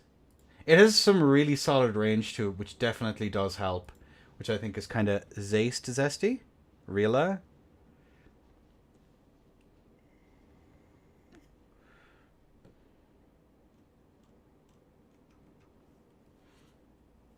It's a tall order. Can we get Chili? I think Chili may have to save souls. I think that's what we need to do. We need another cook. I don't know if people have seen it. Hang on a second. We have to... do I have to download this? I'm not sure if people have seen the absolute fucking baller tech. We'll show it in between the next round. Hey. We save image. Hang on. This is deeply important. We'll take a look at it later. Okay, so we've Kiwasao versus Axie. Let's take a quick peek at the builds. The builds, yeah. It is going to be Ukraine versus Argentina. An unusual matchup. 40 endurance versus 33 endurance. The side of Kuwasau. Definitely going to be a bonus. 1550 versus 1660. Both sides on decks. There you go. Alright. Going to be cool. Going to be sick. Going to be nasty. Let's get the show on the road. Boom. Alright. Oh, sugar. Hang on a second. You bring up a very compelling argument.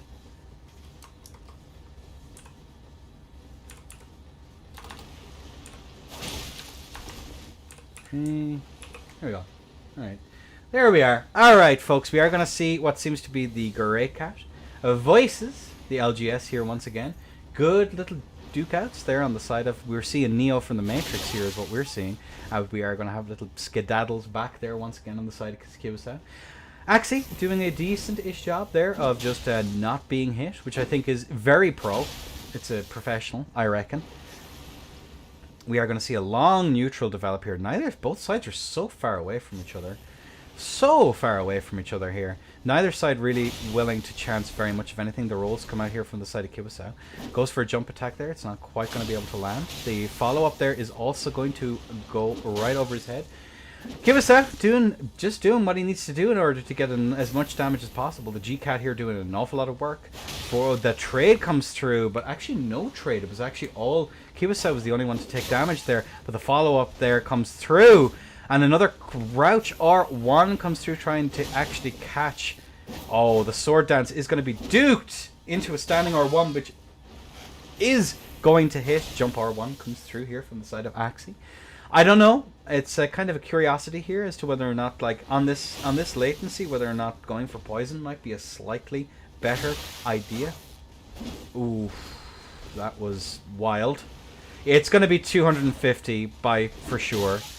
It's going to be pretty rough. Again, that's the downside to these tourneys, but I can't guarantee I can fill a bracket with just NA and EU, so... And it's good to get other people have the opportunity to play, as we do see the Frost Pot out here.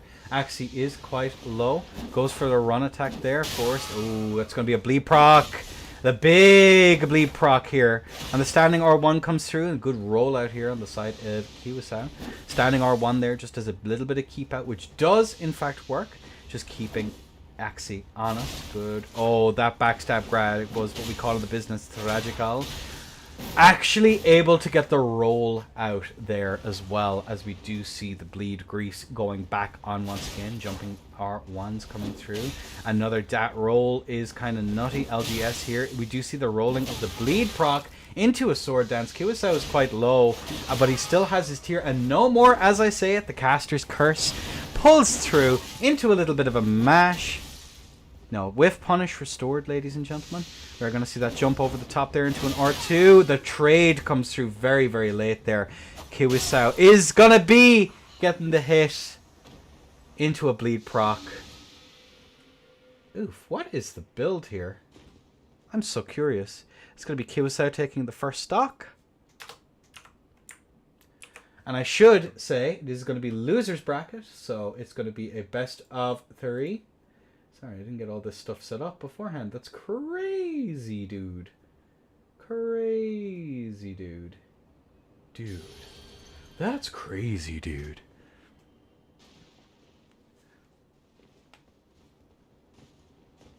There's some tech with them.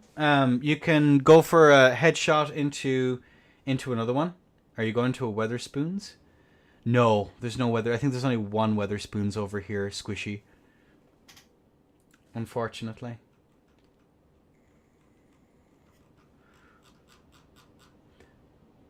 But they get headshots pretty easy, which is what you want. I think there's like one in the Republic, I think.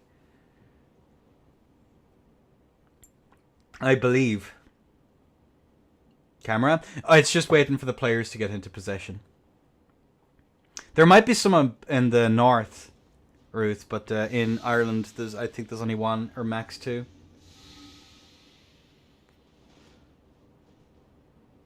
All right, ladies and gents, both of our players are in. On 3, 2, 1. Ale, Kiwasao. And 1. Axie, 0. And this is going to be pretty determinant here as to how this one is going on. Jumping attack there, actually managing to trade with the harpoon. There she blows, but unfortunately there's a way to go yet. Oh my god, actually managing to land it. No trade comes through either.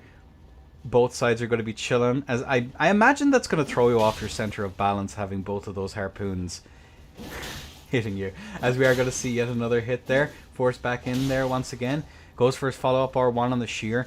The shear is... Oh, no. Good attempt to strafe, but you're not going to be able to strafe it on this lat, unfortunately. And that's kind of the thing. You have to play very, very carefully. It's mostly going to be an issue of rolling. Just keep rolling in matchups like these, unfortunately, as we're going to see the Poison Mist come out there just to try and get an extra little bit. I'll be curious. The Frostpot is going to go a bit of a high ball there. Not quite able to make it. The standing R1 comes through here as well.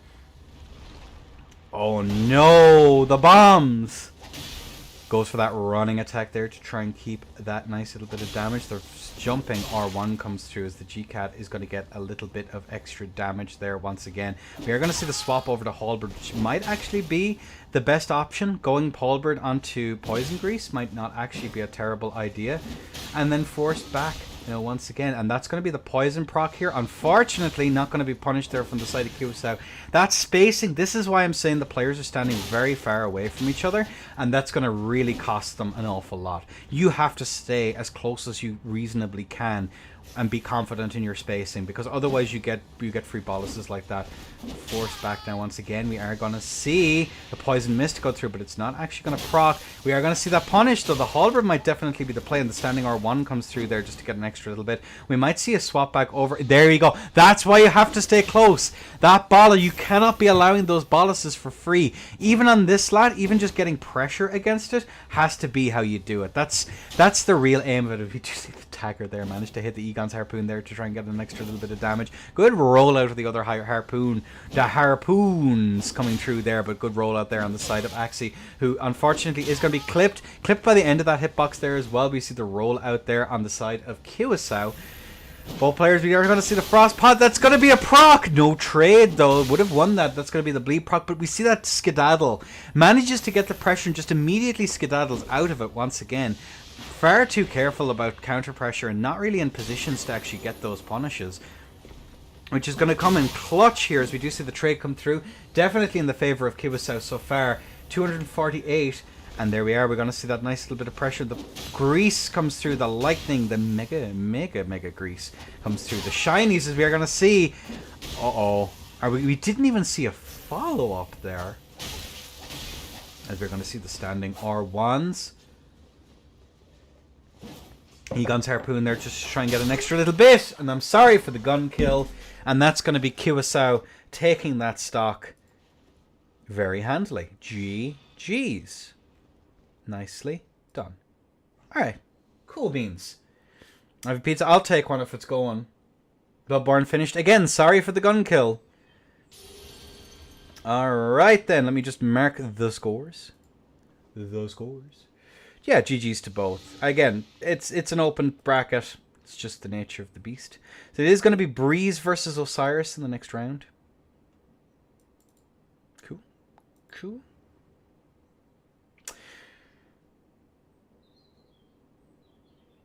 Drop the address in? Yeah, sure thing.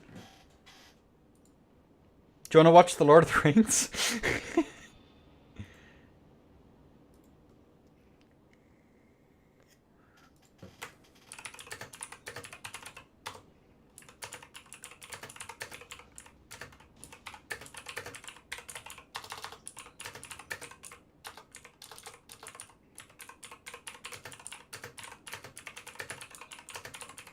Sorry, admin stuff, folks.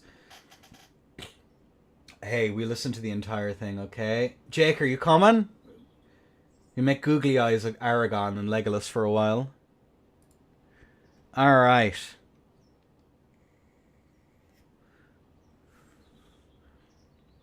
Actually, there's a movie I've been meaning to watch. I've seen a couple of clips of it, which is, of course, exactly... Oh, hang on a second. We'll get this round underway and then I'll show you the thing. I keep getting save corrupted when test trying to launch the Den update. You have to... I've posted a link. Amy didn't explain around how to do it. So yeah, it's pretty rough, unfortunately. But that's just the nature of it. Breeze versus 0. Who is Breeze up against today? Osiris. Nice. Alright.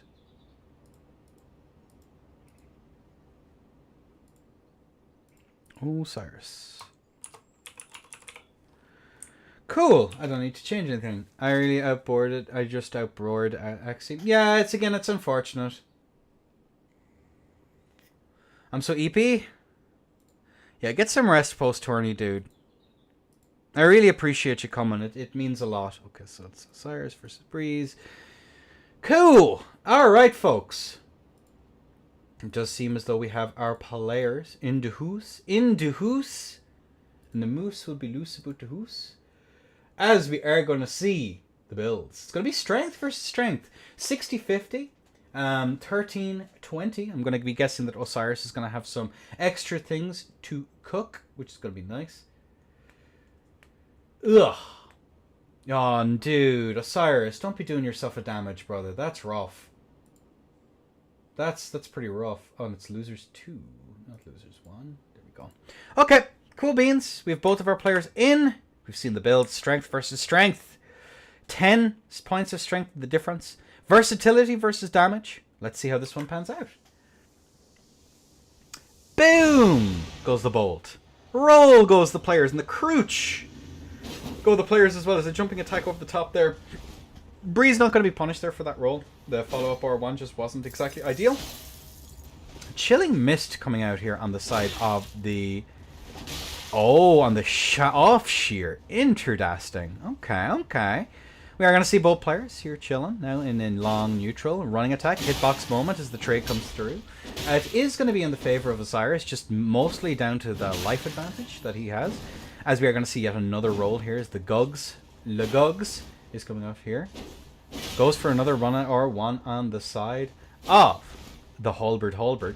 Running R1. Definitely one of the Halberd things as we see these runaways into it and the swap over onto the two-handed Gugs there for the extra little bit. As we are going to see that roll catch there. Osiris is going to be in a spot of bother. We tried the R2 there, but it's not going to land on Fork Bestie as we do see that frost pot out. It's getting cold. I know it's the middle of summer, but the arena is definitely pretty chilly out there as we are going to see a good strafe here from the side of Osiris, not actually taking advantage of that strafe there, which is soup totes on Forge Bestie. Goes for that. We are going to see the standing R1 here. We are going to see yet another follow-up R1 coming out as well. The Piercing Fang from Kilo. This man ain't Merkel, although unfortunately it isn't going to land. Was that an attempt at a roll BS? I'm not actually sure. As the reaction rolls come through here, of course, the Uggs, despite everything, is pretty reactable. Unfortunately, good rollouts there from the side of Osiris, but he's not actually able to get that punish. He is also quite low. 330 HP. As another Piercing Fang comes out there from Kilo, Marco would be jealous of the attempts. As we are going to see these empty jumps coming out left and right here on the side of Osiris. He is quite low, goes for a running attack there, manages to get a follow-up as well. 562 to 331 evening out, but however, I do not believe that there's a tier skip option here on the side of Osiris as the jumping R1 comes through. Oh, he is going to be roll caught though, and another follow-up. Actually, the hyper armor trade comes through. Oof. That is going to be Breeze taking the stock. Breeze 1 on match point. Osiris nihil. Taking a look at the builds here again, what else is there? 39 end on the side of Osiris to the 38th. Not really going to make very much of a difference. Strength is, of course, 50 to 60. So the 10 damage difference might matter just a little bit. Yeah, most of the players, it looks here, both of these players are North America. So that does definitely help. I believe they're both US.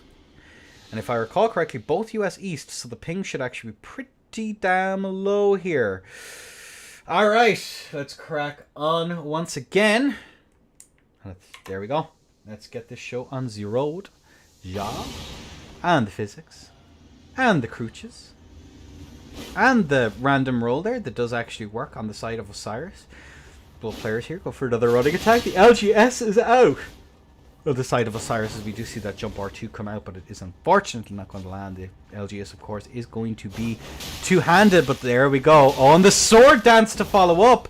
And the actual going for the follow-up on it there as well. We do see the run R1 come through here. We are going to see the jump R2 there, but the Goomba Stomp is unfortunately going to prevent any sensible amounts of damage from coming through there. Oh, called out there for the attempt to space, and if the standing R1 comes out here on the side of Breeze into another run R1 as well, but unfortunately we're half the map away from each other, so we're going to have just a little bit of a delay going on here. Go for another run attack there. I think with this setup he's going to have to play off of very careful mixes, and he has to be careful of the spacing on the LGS there. Hyper Armor is very useful because it can say just no if you press early enough on the side of Breeze here, but the good spacing there on the Zwei L1 there, that was actually quite nice. Frostpot there trying to punish the potential roll-in, which may have actually happened. Empty. A jump R1 comes out here on the side of Osiris, and then a jump R2 into a follow-up. However, the sword dance comes through. Osiris is very dominant in this round, but that could turn around very quickly. Are we going to see a red feather come out? We are going to see the red feather come out here on the side of Breeze. I don't believe there's any Rakshas's armor coming out here to try and get some extra damage, but Shriek of Sorrow is, of course, banned, just flat out. I just think it's a little bit goofy, haha, silly. So we just outright banned it. And the sword dance there from Kilo, it's not quite going to be able to connect. We are going to see yet another hit there on the side of Osiris as the slow play comes through. Does roll in, unfortunately, perhaps expecting a mash, and the run attack comes through to get the punish. Osiris has been slowly but surely chipped down! And Breeze actually manages to bring it back! Holy moly!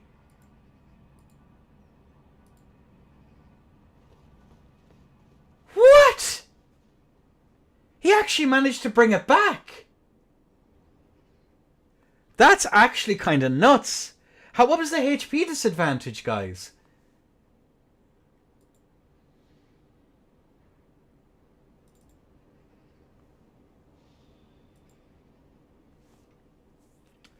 $1k effective HP. Yeah, Jesus. Just playing for the whiff punishes.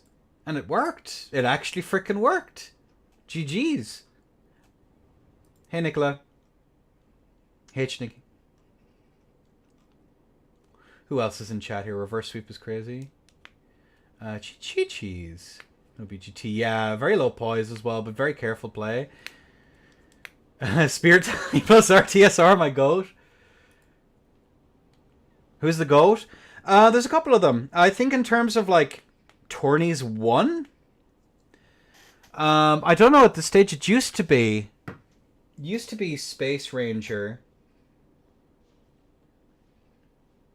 And I think Bevan has probably the most wins. I think, like, in terms of, like, the old tourneys. The absolute pleasure is all mine. And Burmis, thank you very much. Daniel Desbrit. And Vinyad, thank you all for the follows. I appreciate you. No, Luber. Luber's very good as well, but he barely competes. Like, I'm just talking, like, general winnings. Dark Soap, I think it's between Dark Soap and Space for EU side in terms of... He's never really competed, to be fair. Alright, it's going to be Darcy. 0. Versus Lucy. Alright, love. Let's get you in here. Lucy.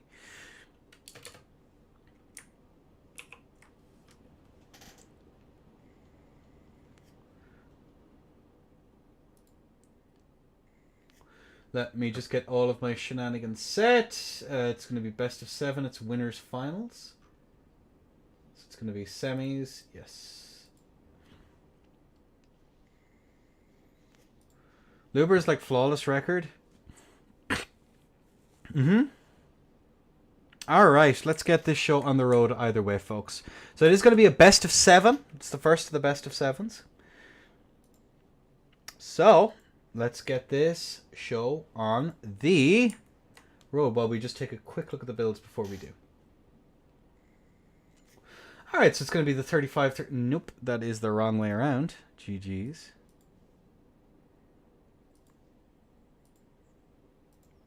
Oh, they're both... Oh, I see. Lucy, Darcy. There we go, I fixed it. Yeah, there we go, it's fixed. So it's going to be 54 strength, 37 end. So we have some nice aggression options here. And a very wide variety of setups with that 18 dex that Darcy can use. Versus the War Crime on the side of Lucy. And we're ready to go. Let's crack on. Uh-oh. Right off the bat, we are going to see an attempt to punish here. The Flame Serpent comes through there. Good rollouts there on the side of Darcy. Lucy's going to be chilling like a villain here. Looking for any and all opportunities. Using that. Known for having good reactions on DS3, but good call out there on the side of Darcy, who may happen to be... Oh, the tibias come out! Darcy, though, actually does manage to decide to roll that out there by a fairly substantial margin, and it does cover half of it. And the roar comes through, but just a little bit too far away here on the side of Lucy, who is not going to be roll caught there. That's a tragedy, I have no idea. Forced back out now once again. We are going to see the Flame Serpents come out here into that. Oh! Goes into yet another one as the Flame Serpent comes out now once again to try and get those hits, as the tibias are going to cover. Uh-oh. Good rollout here on the side of Darcy. We are going to see the TS is actually going out here once again into the Inescapable Frenzy. However, it has been escaped despite everyone's best efforts, as we are going to see now once again just the flames come through here.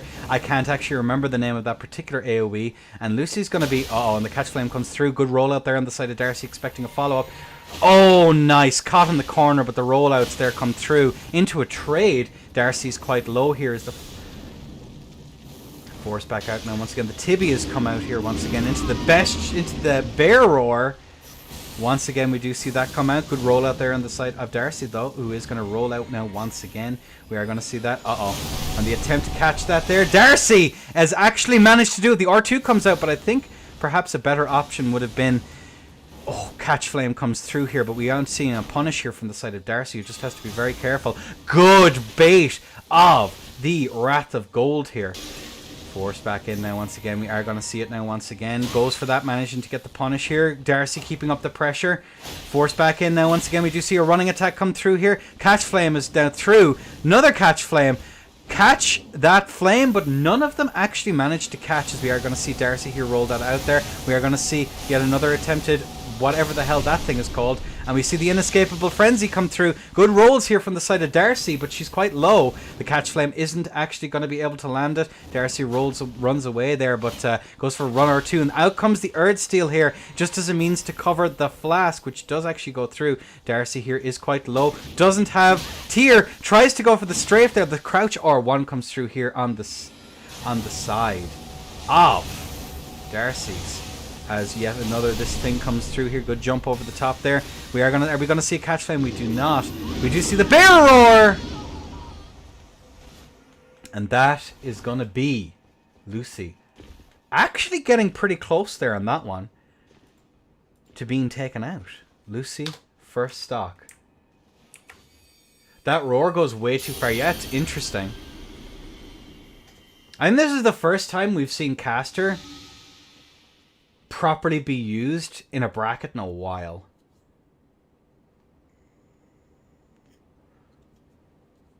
This is like the first time in a long while we've actually seen Caster do this well. SP fast limit, it should be 7. Should be. Unless I'm completely stupid and forgot. Uh-oh. That is something I never even thought to put in.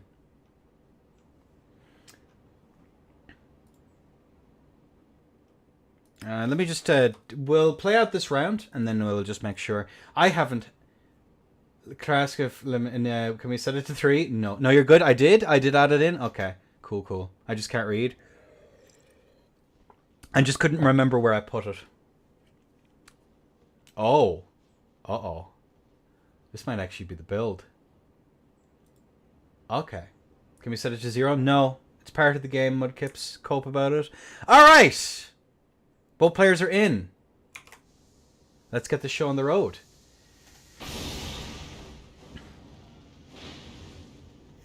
Then fuck off, Mudkips. Either way, we are going to see both players here. Oh, the punish right off the bat.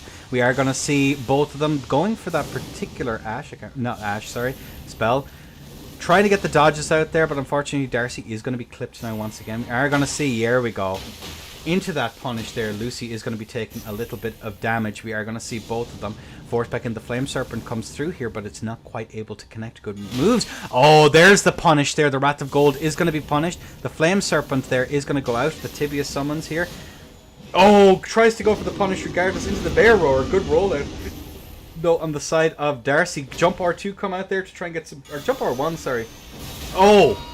Actually not able to get the break there in time is the side of Darcy. I was fully expecting that to go through. Both sides are relatively even now. About 200 HP in the difference as we do see that particular spell come through.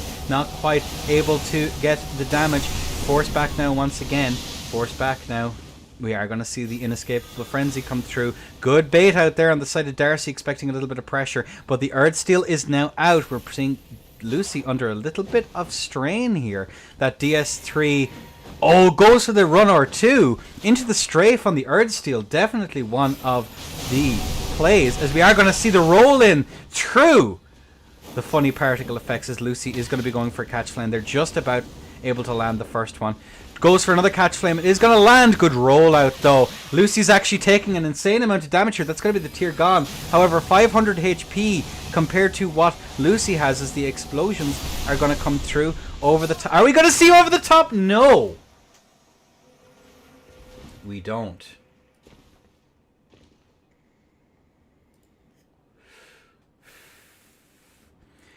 It's possible. It's going to be 2-1 to Lucy so far. Why did people probably because most of them haven't seen it. Keep in mind, PC very it's hard. It is hard, and Lucy's doing a very good job of making sure that no one's actually in a position to punish it, which is quite nice. Gravity Stone fan combat Stormblade would be nice too. That is also a good point, yeah. If you kind of have a range punish just to be able to keep them up. Well, keep in mind as well that we do have the it is going to be a best of 7, so there's quite a ways to go yet.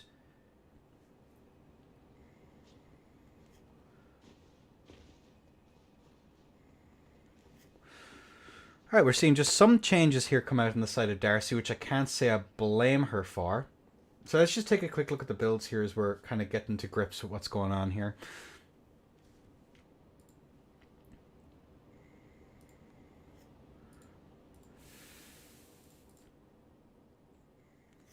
Looking at this here, it is going to be 35-35 versus 37. It's got a 35 versus the 54 strength, which is of course probably a good play here. Definitely a good play. But yeah, 35-35 is definitely a good option. But the strength is still probably one of the best. Everyone playing for my downfall. It's people, you have no idea. People just aren't used. Mage can be quite annoying to fight against, to be fair. But it is all of the things you're doing could be done by literally everyone. Literally everyone. So, there you go. But we do have both of our players in and ready to go. Alright, now 3, 2, 1. Well, if we press the correct button, it would be nice.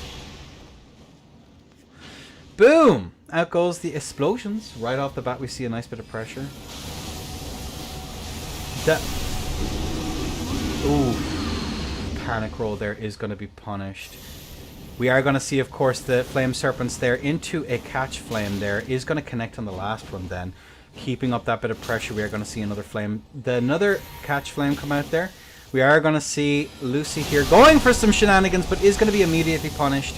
Keeping up that bit of pressure. Unfortunately, just too close is the side of Darcy. We are going to see the flames come through here on top of the Wrath of Gold. Definitely a good play as the Twin Blades come out here. Oh me, oh my. That might actually be the play here as the Tibias come out here. Unfortunately, not in a position to actually punish that. Catch Flame comes through there, but unfortunately not quite able to make it. We are almost see a punish there on the side of Lucy. A mistake on the spacing, but good roll through there as we see the bear come through here. Goes for a little bit of damage here. Lucy's doing a decent job of not getting flask pressured to death. Oh me, oh my. And out comes the Earth Steel there once again into the runner or two. Not quite going to be able to connect. The Flame Serpent is there. 62 HP to 1200. Twin Blades are one of the few things that might actually be able to even this out really, really quickly. We are going to see now Darcy is not in a position to swap here. I'd be very, very punished. Keeping up that pressure. The Flame Serpents come through. 62 HP. And she walks into it. Lumi with the free aim. Lucy takes another stock. Oh me. Oh my. Well played. Like, this is incredibly different. What Lucy is doing here is very, very hard to play. Very, very freaking hard to play. So I'd be very aware that, like, as annoying as it is, it's just, this is both 5. It's a best of 7. So first to 4. Semi-finals, both 7, yeah. Or winners and losers finals are both 7.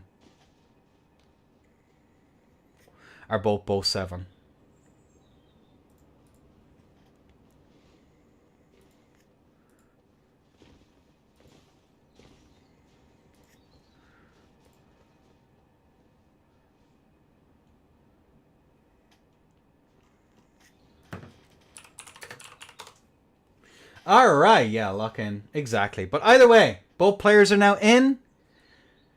Lucy 3, Darcy not.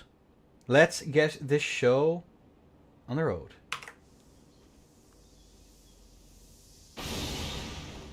Alright, we are going to see that nice bit of pressure coming up here. And they're... Oh my god! Actually using the thing. Oh, no, no! Lucy actually managing to get the runaround BS there. Oh my god, actually manages to land it. Oh, punished there. Darcy is in a spot of bother as we are going to see the explosions rock out into the inescapable frenzy there to try and keep up that pressure. We did see the punish. Darcy here is running out, trying to force back the distance there. We are going to see the tibia summon, but unfortunately a little bit of chip damage is going to go through. Darcy is in dire straits now as we are going to see that nice little bit of pressure. We are going to see this. No. In a clean sweep. In a clean sweep. We see Lucy take the stock. Very, very nicely done.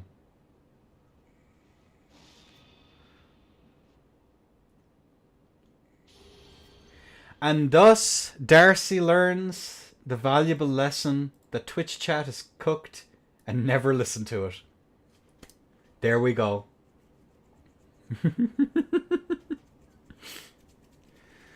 It's pretty frustrating. It is a frustrating setup to get. I tried my best. You may still have another crack at it, Darcy. Don't you worry. But an interesting build for sure. I'd be curious to see if we're going to see more people mess around with mage builds since the DLC stuff has come out. And I just want to say, like, as much as I'm memeing about it, there's some really solid play coming out here from Lucy. Like, she's doing an absolutely exceptional job of, like, making sure that there's no counter pressure, making an absolute fantastic means of, like, making sure that they're safe to flask. There's an awful lot of stuff that's going on here. Like, an experienced DS3 player, this is their first Elden Ring tourney, if memory serves, and they're definitely showing that, yeah, there you go. Alright, let's crack on.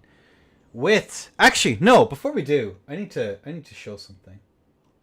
Can I do this right?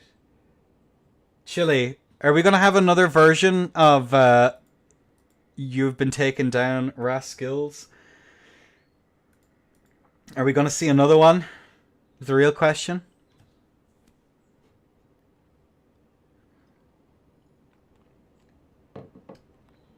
Okie dokie. Let's get this show on the road. How far along are we so far, folks? We are in losers round 3. We're very quickly approaching the finals matches. It's going to be a 4-0 sweep there on the side of Lucy. Kiwasao versus Breeze. And then the winner of that will go on to fight Darcy Scout. And the winner of that then will take on Lucy in the finals. Oakley dokley. Let's see what we got going on here. Kiwasao. I love admin.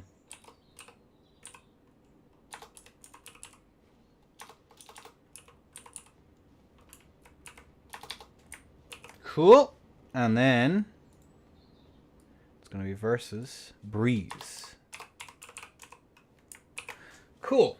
And it is going to be the last of the Woe 3s for the losers bracket.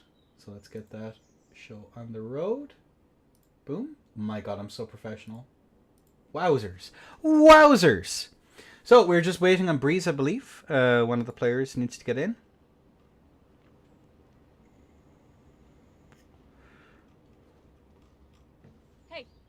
All right, both players are in. Let's take a quick peek at the builds. The builds. It's going to be Breeze on 50. Let me just make sure that that's all accurate. No, it is not. It's the wrong way around. Breeze versus Kiwasao. Cool. All right, we fixed it. So it's going to be 60 strength, 38 end on the exact same build. Halberd off Zwei.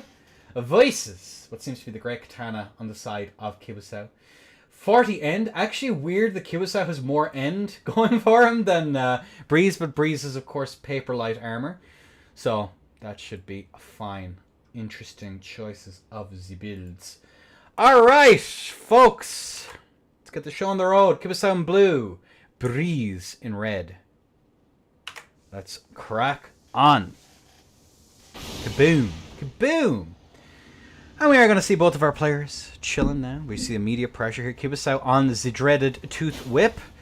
Definitely one of the options. We do see that good space out, though, on the side of Breeze. We are going to see quite some latency here. It is NA versus Ukraine, if memory serves. Good rollouts coming out here on the side of Breeze, but elects for that trade there as well, which is pretty risky, especially given that we have some decent poise damage that does come out on that particular whip, especially with its Ash of War. I believe that has remained untouched. As the frost pots come out there, Breeze doing a decent job is going to be clipped but not shipped. There's still a health bar to go. However, Kiwasao is doing a great job here of keeping up that pressure. As we do see the running attack come through there, it is not going to connect. Good showing here. The standing R1s coming out here from the side of Breeze, but we do see that whip there goes for a trade, and that L1 comes out there just to try and punish a bit of aggression, but Breeze is going to be hit from Kilo, and the poison build up on the Tooth Whip is of course really pro in this matchup, and we are going to see that attempt to roll catch there with the Gugs. Again, Gugs is going to be a difficult setup to try and land very much of anything here on this latency. Again, it's reactable at the best of times. The best you can hope for is late startup and hyper armor on the side of Kiwasao. That is going to be real in this matchup, as we are going to see the frost proc on the side of Breeze. Tries to go for it, but a bit of a low ball himself. Keeping that up there. Good rollouts to try and get out of the corner. Does not want to be clipped by that Ash of War. Good showing here on the side of the attempted backstab, but we are going to see the poise break. Tries to go for a roll. A roll BS there, I believe, is the side of Breeze. Risky business as we see more rollouts come through. The standing R1 to go for the trade there, but Breeze is very low. Tries to go for a bit of a punish there. Good rollout there, but a bit of poison on this. The Poison Tooth Whip here could very much be the defining factor, as we do see Breeze knowing that, recognizing it, but going for the roll in. And the end attack, the whip kill, comes through. And a GG's to Kiwasao in this first of a Bow 3. Interdasting.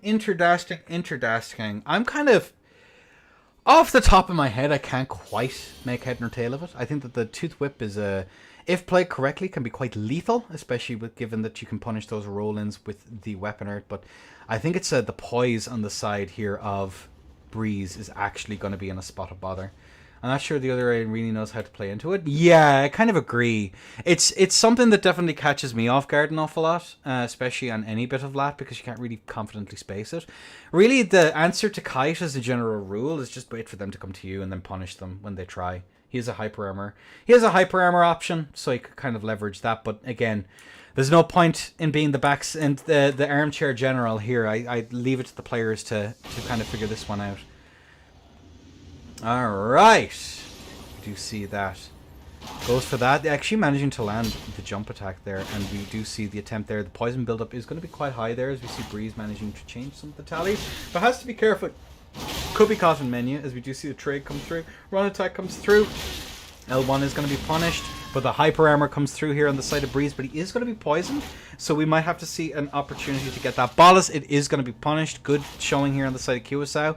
Knew that his opponent would be looking for that immediate bolus, but I think the damage kind of evened out there all in all, as we do see the attempt to catch the crouch pokes coming through here on the Gogs, on the Zweihander specifically, but unfortunately not able to get very much out of it. And the L1 comes through to punish the match, but Breeze is quite low. It's going to be 1000 HP to about 500, and if I'm being honest here, that's going to be pretty rough here, as we are going to see the jump attacks come through there. Running attack, it's not going to be able to connect on the side of Breeze. Ouch! The punish there into the L1 to try and call out a bit of a mash, but unfortunately he's not actually managing to get very much of anything. The crouch R1 comes through there, but it's going to be too little, too late, and too far away. The halberd, the poking prod here, not quite able to make the distance that it needs to in order to pressure. But there we go, calling out the press, trying to call out the mash. Good roll out there on the side of Breeze, who's slowly but surely evening this out, as both players are without their tears. This is going to be pretty close here, as we see some very patient play here on the side of Breeze. Tries to go for a dead angle, but it's not going to be enough. Into the weapon art, he does have the roll timing down, and he does have the direction of the roll down. Into a big punish there with the Gugs. Tries to go for the roll catch there, and the recovery cancel on two-handing there might actually come in clutch in this matchup, as a Frostpot comes out there. It's not quite going to be enough to land. Close, but no cigar. The whips from Kilo here, still trying desperately to get a little bit of damage. Good call out there from the side of Kiwasao, trying to call out the roll, but that is going to be the Frost proc. Are we going to see the bolus? Good spacing. He's figured out the spacing now. Now he just needs to capitalize and be in a position to actually get it. He can afford to take those trades, very much so. Good roll. The rolling attack there is good, but unfortunately very predictable, as we see the rolls, double rolls coming here from Breeze. Not able to get the rolling attack. Might have been able to land there, but the actually managing to call out the bit of a hype, the weapon art mash there, but not there, not quite. Again, the close but no cigar. What we may have to see here is some very cautious play here from the side of Kiwasao, who is just too far away to be able to make that bolus punish, which is going to definitely, it could potentially cost him in this match here. Breeze is chilling from half the map away, goes for a running attack, but it's not quite able to connect. It is going to be punished though, 30 HP, and the swap over to the Smith script. Daggers. Are we going to have a gun kill here? We do. Illegal tallies? What were the tallies here? Oh. Uh-oh. Red and do. Uh-oh. I'm going to have to message him. That's going to be around. That is going to be around to Breeze. Let me just message Kiwasao real quick and make sure he doesn't do that again. Control S, and let me just message the players here.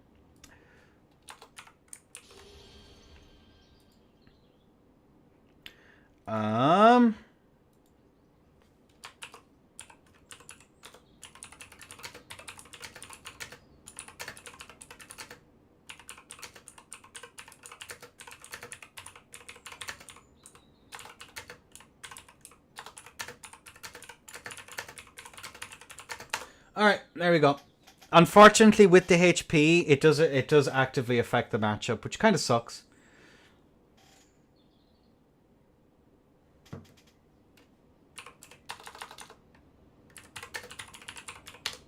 All right, round loss. So that's going to be a 1-1 on the losers wave 3 to finish this one out. After this round, we are going to take a very quick break. Let's just take another quick peek at the builds. What's up, Mamau? Leaping forward, are we? Alright, a great one, even. 38, 40, 60, 50. Yeah, these builds kind of make sense. I do say the Breeze does have like more HP, like by about, is it even 100? No, it's like 20 or 30 HP. All right, let's crack on with this match point. Let's crack on. There we go. Boom.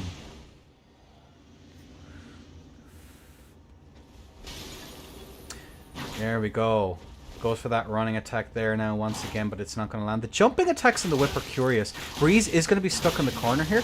What is his offhand? Is he on fist? I can't actually tell. Ooh, managing to actually get that punish there. The running attack comes through. Force back now once again. Jumps over the top there. Is going to actually clip Breeze there in that last bit. The poison here. Breeze is kind of... I'm not sure what he's trying to do here. This is kind of a curiosity.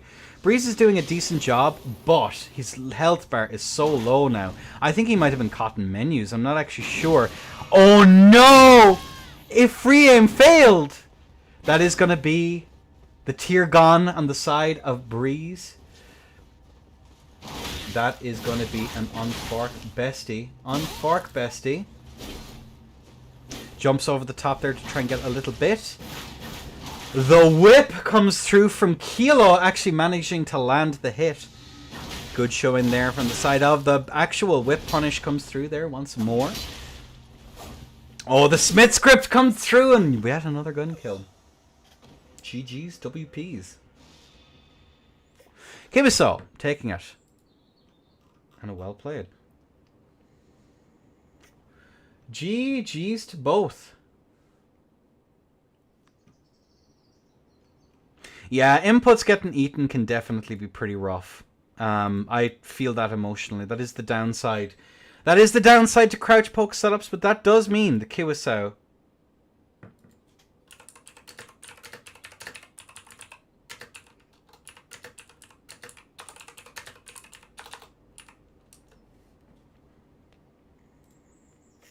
Alright, so, ladies and gents.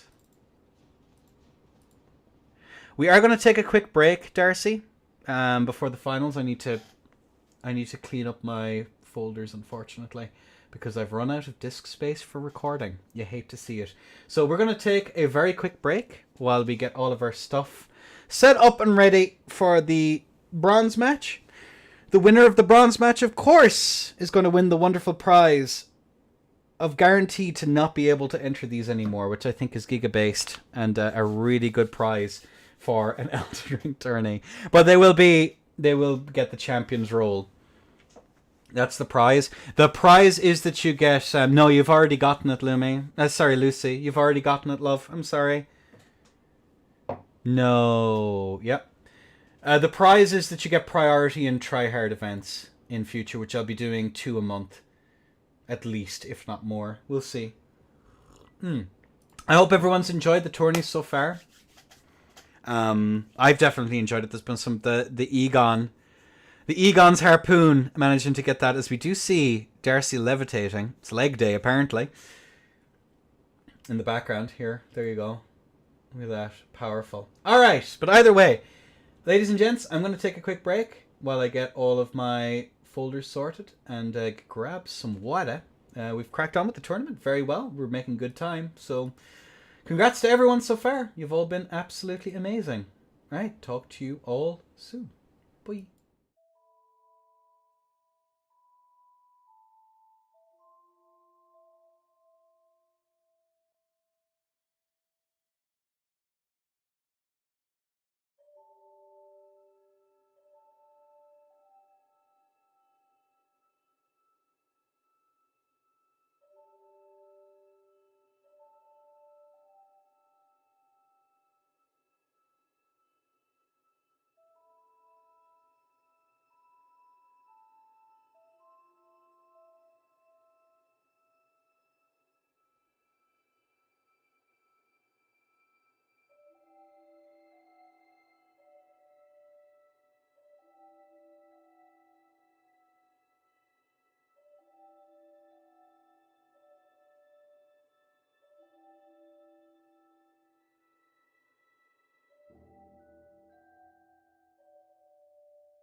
Alright, sorry about that delay, folks. We are going to be cracking on for the bronze match, Kubisaw versus Darcy. And they are going to be fighting, if memory serves correctly, the winner, which is going to be Lucy. So, if Kubisaw could get in World, that would be absolutely phenomenal. Very good show again from everyone so far. It has definitely been entertaining, to say the very least, from my perspective. I don't know if anyone's actually looked at the... Has anyone actually looked at the frames for the bear roar? I know it seems quite good. Or at least it seems interesting, but I haven't actually dug into it to see how it works. Alright, we do have both of our players in. Let's take a quick peek at the builds. The builds. Hopefully I should have enough space for the rest of the tourney. It's going to be Kubisaw. Voices, Darcy. There we go. We fixed the builds. It's going to be 54 strength, 18 dex once again, versus 1550 on the side of Kubisaw. Both sides having quite a lot of endurance. Not sure it's going to make that much of a difference when it comes to who's going to actually pull through on this one. Kind of sort of replaces as a weird hitbox. Interesting. Well, either way, we do have both of our players in. Roll Talisman and Hot Stock.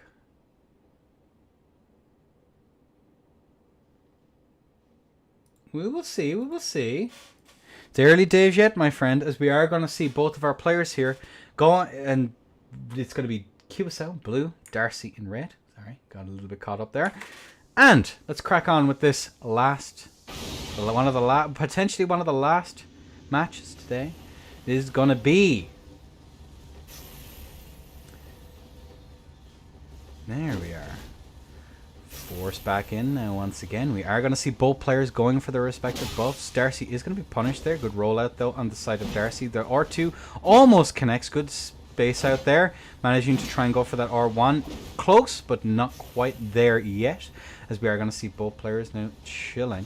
Goes for a run attack there. We are going to see the double rolls coming out here from Kubisaw. Unfortunately, Darcy is going to take a little bit of damage. Kubisaw here doing a decent-ish job here. Is going to roll out that.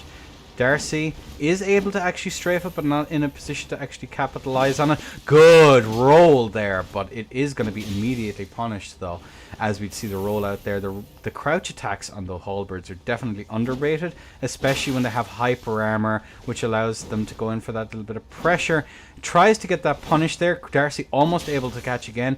Good rollouts there. Does roll that second one. Unclear as to whether or not it was necessary as the sword dance comes through, but the attempt to catch that just does not go through on the side of Kubisaw, who is going to be going for these crouch attacks. It is actually able to get the break. However, it is going to be Darcy who wins that exchange just a little bit, although the HP bar is quite low and the bleed build-up is definitely going to be pretty rough as we see the run R2 come through on the side of Darcy, trying to mix up that in case Kubisaw tries to go for a space, which of course the run R2s on lat hit from several kilos. But speaking of hitting from kilo, we are going to see Darcy here losing her tier force back now. We are going to see that trade, but the bleed proc, 200 HP.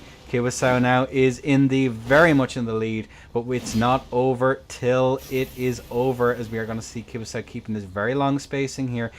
What Darcy needs to do is she needs to look for those opportunities to go in for those boluses, especially with the bleed proc being as it is, and the block. I think that would have killed her had she not gone for that block. Tries to go for a whiff punish, but just too close, and unfortunately that's going to be Kubisaw taking the first round.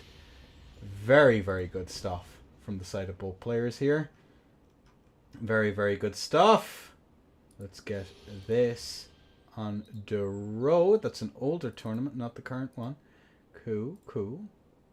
Okay, and I believe that is from the round. Yes, indeed it is. Good showing here on the side of Darcy. She did an exceptional job all the way through.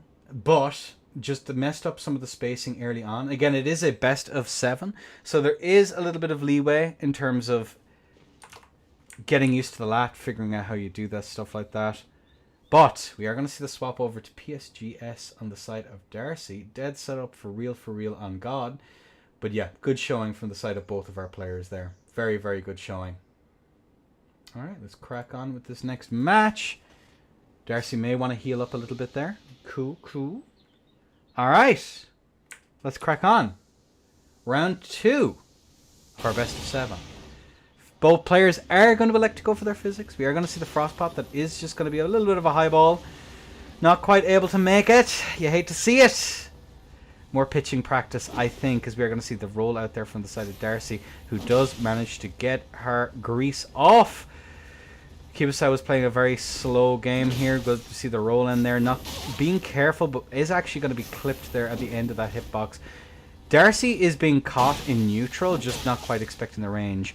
And we do see the attempt to go for a quick poke there, expecting the roll out, but unfortunately the Great Cat was just a little bit too quick on the draw, as we do see the Bolus. Crouch attack comes through there. Gold actually managing to get that into the interrupt. You see the pre-spacing she's doing there. She goes for that bit of pressure. She expects the counter press and has already pre-spaced it out, which is exactly what you're supposed to do. And Kibasau is kind of in a bit of a panic situation there. Uh-oh. Tries to go for a crouch R1. In we go, managing to get that. Getting the anti-air as well and forced out then. 1900 HP to 1100 plus tier on the side of both of them. We're seeing Kibasau playing very careful as we see the swap over to Shami, and in return the two-handed Great Spear comes out there just to try and get that counter bit. A little bit of hyper armor gets the extra damage off of the crouch tally. We haven't seen a tally swap here come out on the side of Darcy just yet. Does manage to get that, the standing R1 then to follow up. However, the Sham is in business here as you see that bit of pressure. Oof, goes back onto PSGS now, and both of the spears are going to be greased up with that extra little bit of damage that is going to offer. And we see the pivot there, almost managing to get that roll catch, punishing the aggression, keeping it up though as we see the rolls come out here from the side of Darcy, almost able to get the roll catch there, but the sheer aggression, get it, on the side of Kibasau says no, but the counter presses come out here on the side of Darcy, almost able to get that next hit, but just a good roll from the side of Kibasau there is going to keep him very much in the game, as we do see the difference of about a considerable amount of HP. Force back now. We're going to see these running attacks pulled through, but the not hyper armor, sorry, the rundown at the end there. Darcy manages to even it out.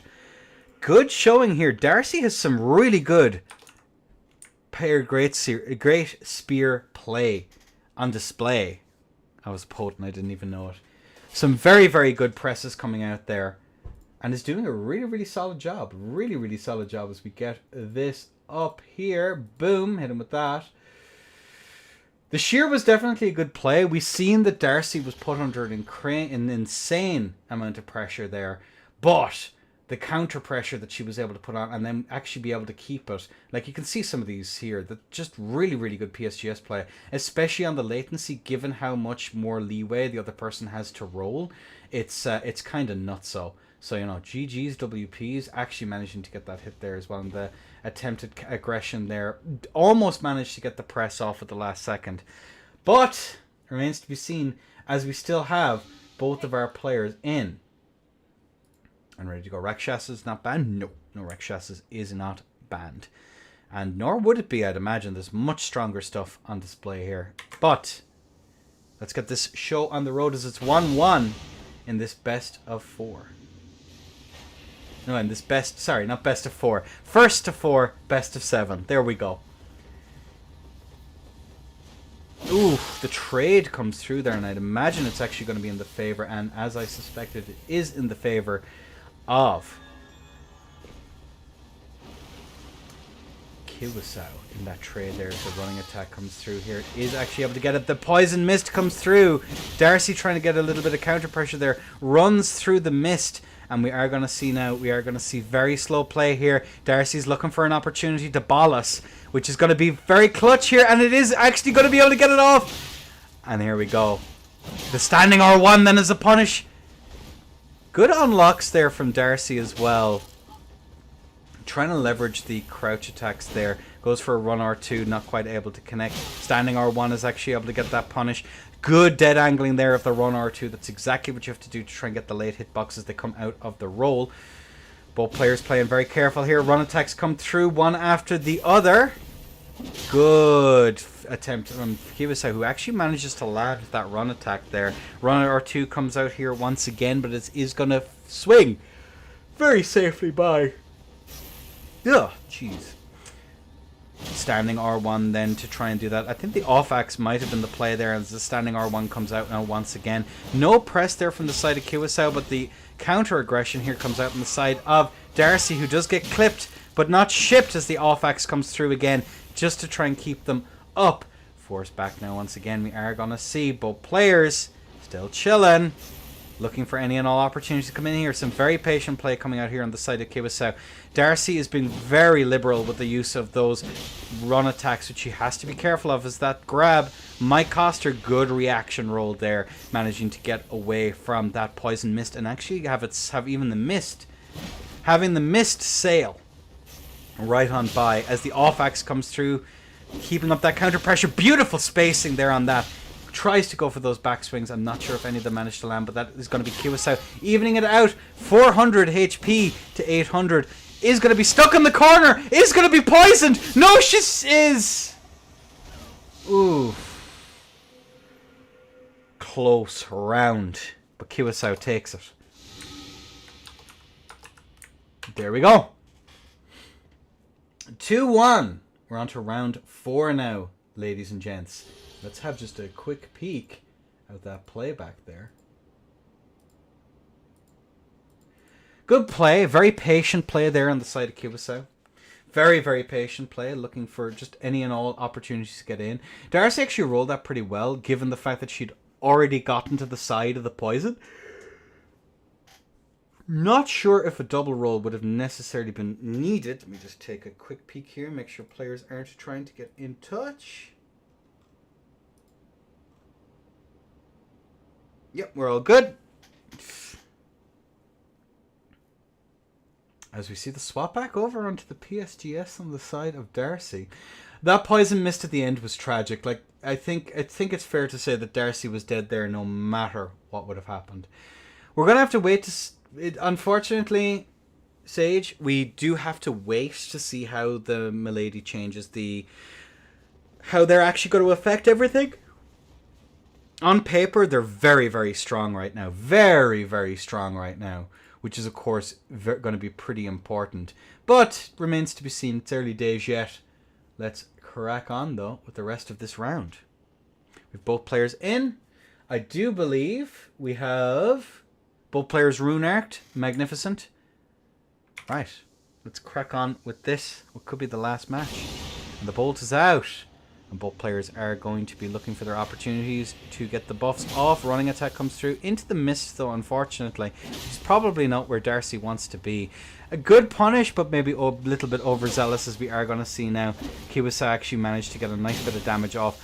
Kiwisa is going to be able to roll that pretty much free. Again, 500 to 600 damage in the difference there. Someone in that ballpark. We are going to see Darcy rolling out there now once again. Kiwisa is going to be interrupted, though. The quick pokes come out, though, but it's not quite going to be a roll catch there. Unfortunately, roll catches are a lie, but this should mean on paper that Darcy's might be able to win those trades, given that we might be having... I don't actually see Spear Tally come out here, which is kind of an interesting thing. That kind of evens it out an awful lot. Good whiff punish here on the side of Kiwisa. The poison mist comes through once again. Good roll out there on the side of Darcy, who is going to keep up that pressure. Are we going to be able to see the hits? No, we don't. We are going to see, though, that rollout from Kiwisa once again, who I don't believe has been taking all that much damage here. No, the tally swaps have definitely made a bit of a difference. But not being able to punish that bolus is going to be a clutch moment. We could have seen the tier be gone right off the bat as we see some very careful plays. Oh, beautiful showing there from the side of Darcy. Almost manages to get the trade there. Is going to be hit, though, into another one. But that counter aggression there into the potential quick poke just was not going to be sufficient. Both players are playing a very patient game here. Good roll out there on the side of Darcy's 500 to 1600. But the follow-up R1 comes out. Good mix on the side of Kiwisa, who takes another stock. Oof. Darcy is going to have to do something pretty make some pretty big changes here if she wants to stay in. One moment now. Let's just have a quick peek at the builds. After we have just a quick peek at the gaming. 3-1 in the favor of Kiwasao. Did an exceptional job all the way through here. Darcy's just going to have to chill, unfortunately, and play a very slow game and kind of... I'm shocked that didn't at the very least trade. What seems to be happening is that Darcy is being pretty predictable when she chooses to go for those greases, which is definitely going to amount to something. And as well as that, once the poison mist does actually hit, there seems to be a bit of a panic, which is you're gonna have to be very, very careful with that. Good showing though, and good mixes here on the side of Kiwasao, going for those mixing between going for resetting to neutral, all the way over to going for that. We are just gonna have to take a quick minute, so we will take that quick minute then to just take a quick peek at the builds once more. It is going to be 15 strength to 50 and 50 dex on the side of Kiwasao. And Darcy going to be rocking the 54 to 18. 54 strength, 18 dex. Builds are pretty much identical. There's a bit more endurance and compared to the bit more damage stat on the side of Darcy. So it's all thereabouts. They're all about the same. Pretty standard stuff, I reckon. Pretty standard stuff. But still going to be super curious to see how this potentially last stock, unless we do see a massive reversal here on the side of Darcy, which is possible. Never say never. But it is going to be early days just yet. And it does seem as though Darcy is back, getting into position. So let's see how this one is going to pan out. Alrighty then. Okie dokie. Both players are in. We have both sides are rune arced. Let's crack on. Boom! Away goes the bolt. The physics, the chilling, the greasing, the poisoning. It's all here, folks. Well, we are going to see Kiwasao play a very, very patient game here. But Darcy is switching back over onto probably not actually a bad idea here for the Knight Rider. Oh, good double roll there. Manages to get out. Is going to be punished for the grease, though, as the standing R1s, the trades come through. But unfortunately, it does seem that the Great Cat is able to break its hyper armor. That is going to be good to know. Both players are about neck and neck. A slight advantage to Kiwasao here, who is going to be just able to roll, just have that sail on by. Standing R1s there just to try and get these hits here. But Darcy's doing a decent job as we see some handy tech come out there. We do see a reconsideration though. Not interesting that interaction didn't actually do any damage. That's kind of a curiosity, as we are going to see the swap back over to the two-handed TS here. Darcy is going to be hit by the poison mist again. Forced back. Good pressure here from the side of Kiwasao. Oof, actually managing to get that damage there, but it's 1600 to 400 HP, and Darcy is of course poisoned. Is actually able to get the bolus off, but no punish there from the side of Kiwasao, who's content to keep chilling here. Ooh, good roll from Darcy here. Kiwasao is doing a decent job of just not overextending at any and all opportunities. Looking at it there, we are going to see... Oh, on the bleed proc! On a trade. The Hail Mary attack. And that is going to be Kiwasao taking it. Interesting, interesting. That is going to be the end of that. Kiwasao does move on to the finals. Well played to both. But Kiwasao and Darcy have secured their position in the finals. Powerful stuff here. And Kiwasao, I will say, Kiwasao has been using some absolute jank in these beginners brackets. So it wouldn't shock me in the least. It would not shock me in the least If there's anyone that can take out Lucy and knowledge check them to death, it could very well be Kiwasao. So, folks. So, we are on to the grand finals. Kiwasao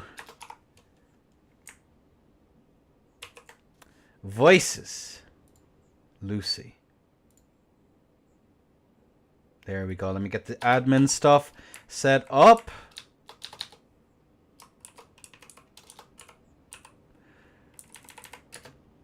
There we go. My go? Yes, Lucy, it is. Let me just get all my shenanigans set up here.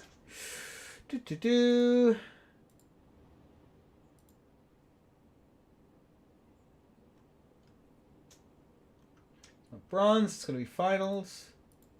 This is going to be a best of 9. It's a top 2 get the role, but you'll just get priority and try hard events and intermediate tourneys in future. So you're good to go.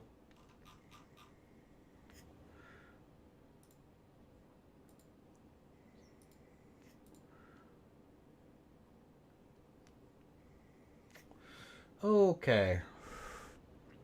Let's just take a quick peek here. I'm just making sure that I haven't missed anything.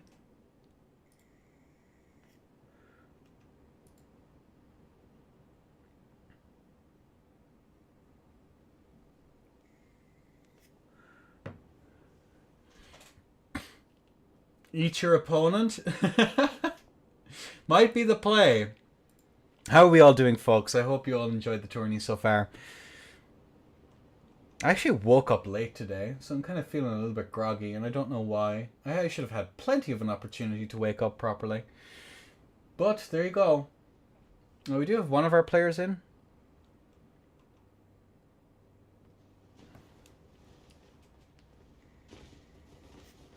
Alright. Hey.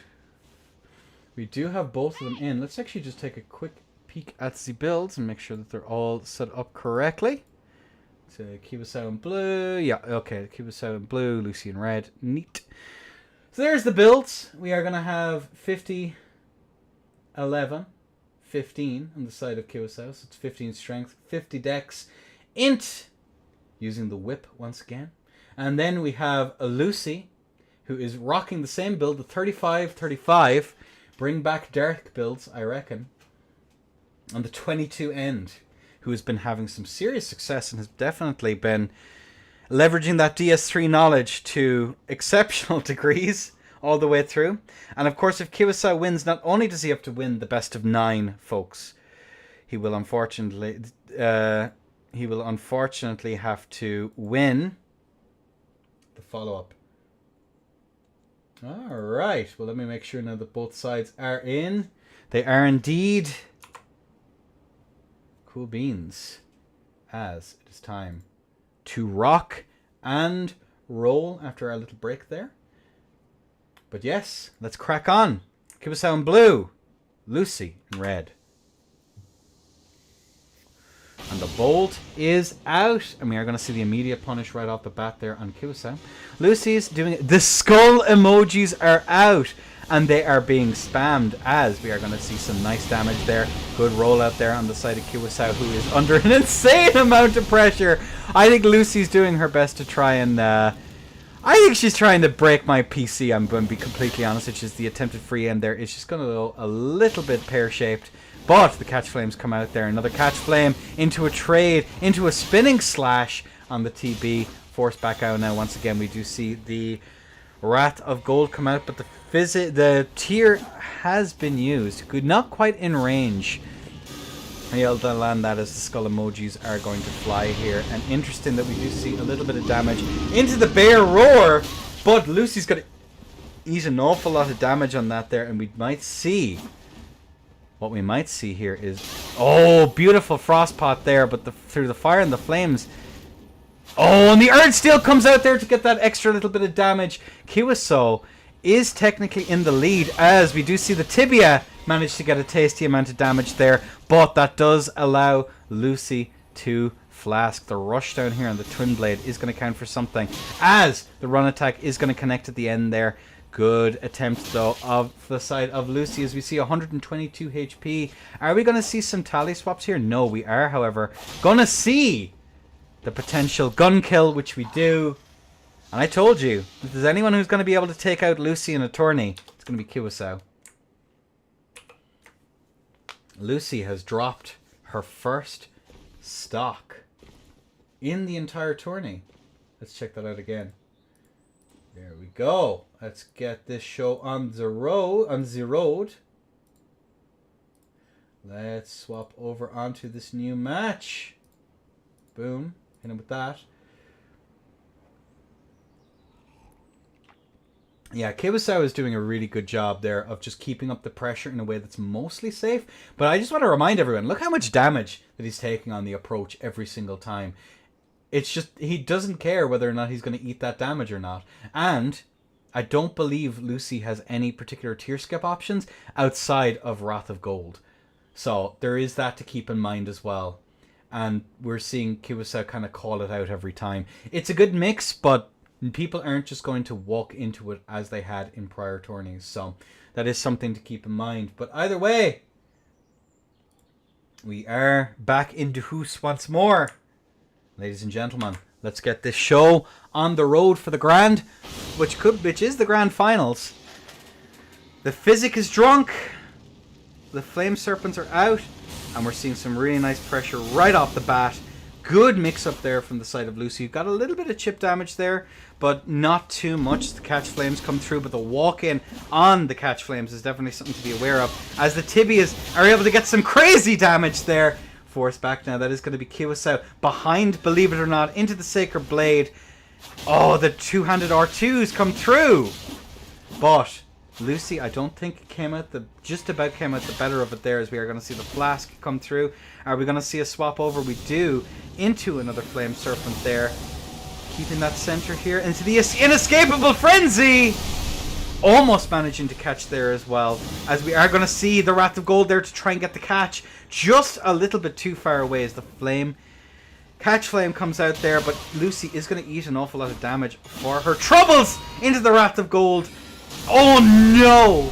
Into another wake up, into the Bear Roar as a wake up! But unfortunately, Lucy is just too close! 176 HP, the Flame Serpent comes out, and we do manage to see the Flask come out into some more shenanigans to try and force actions. Here is the side of Lucy. Into another Flame Serpent here. Another Flame Serpent. Into the Inescapable Frenzy! And that's going to be Lucy taking the stock.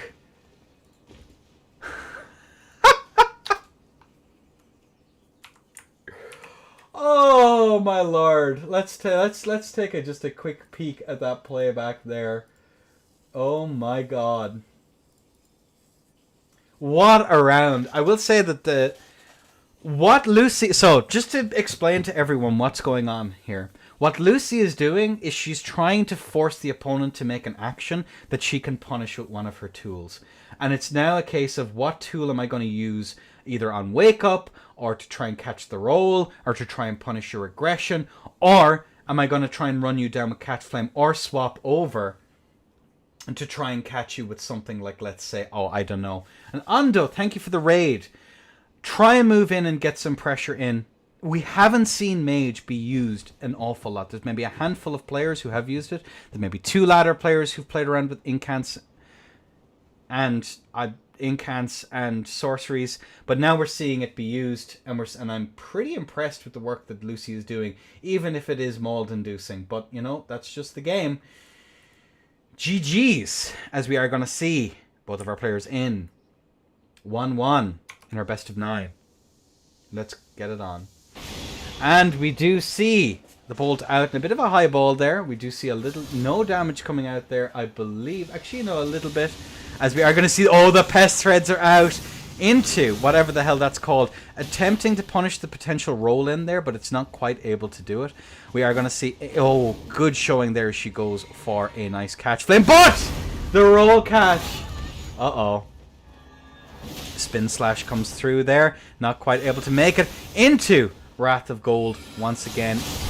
Oh my god, actually managing to catch that once again. Do we see another roll catch? No, we do not. The pest spears come out there into a catch flame to try and catch the roll. Kiwasao is in a spot of bother, as we are going to see Lucy here caught back there once again. We are going to see the tibia summons there, just enough to cover.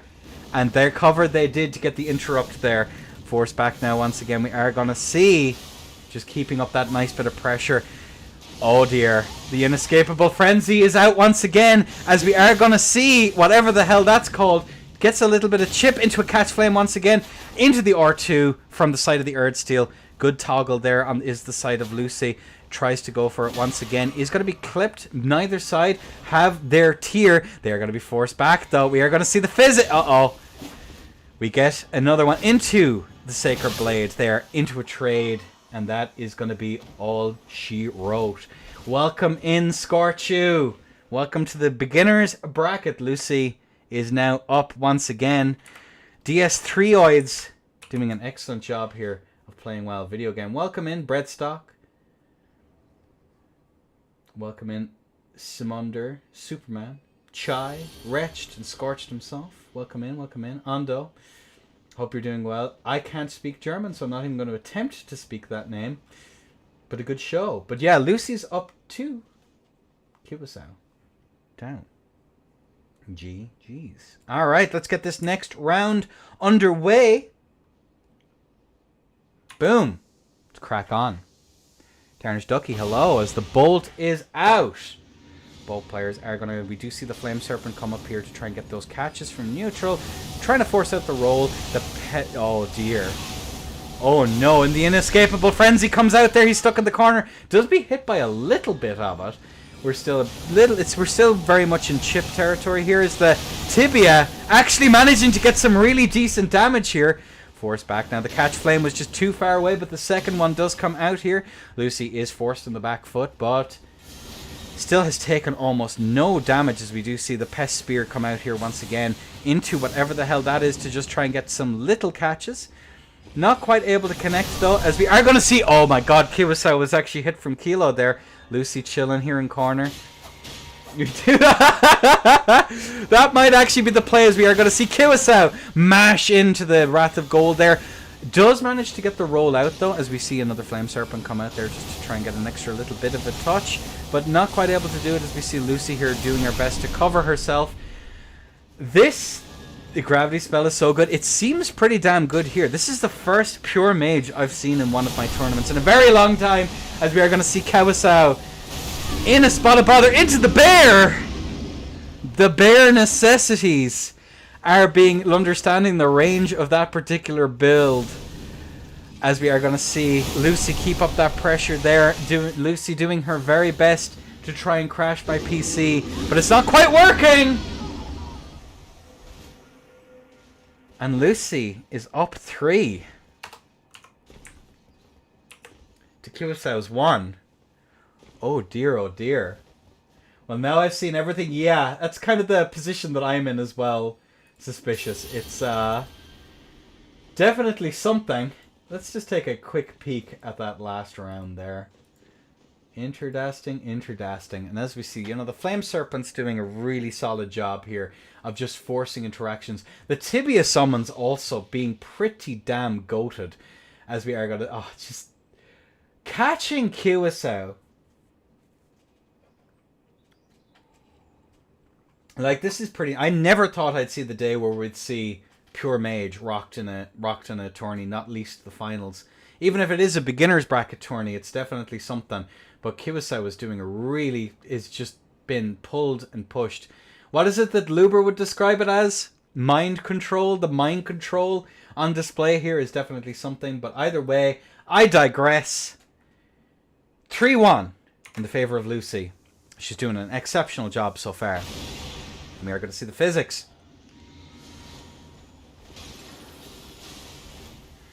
Ooh, the spears came out there, and that's going to be the roar that comes through it. Almost managing to get the wake up on that as well. And we are going to see the physic here, which is just so safe. This makes so much sense. He was just a little bit too close. almost managing to get caught again here once again. Kiwasao is just not in a position here. Good space out there on the catch flame, but it's just not enough. Into a Wrath of Gold here. Good rollout though on the side of Lucy, who is going to be going for that. The area denial once again. The Frostbot is just not good enough. Into the Pest Spear. Into the Inescapable Frenzy. Managing to get the interrupt there. Kiwasao is so low. He's just getting pushed and pulled from one side of the arena to the other. His tier has been procced. And he's been pushed back by the bear into another Inescapable Frenzy once again. Oh my word. We do see the Flame Serpent actually managing to land it and catching the delayed roll once again. But there is counterplay. Yeah, there is for sure. And again, I would say that I was going to call her Amy. Lucy is probably one of the more experienced players in the bracket. So it's not entirely shocking to me that they've gotten as far as they have, or is doing as well. You know, they may be new to Elden Ring, but they've done a very, very good job in DS3 tourneys in the past. So it's definitely one of the things. But yeah, look at that. Oof. My word.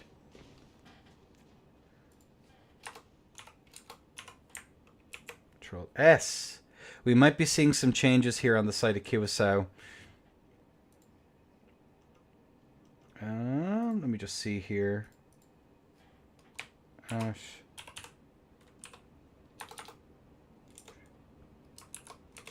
Alright, we're just waiting for our players to get in real quick.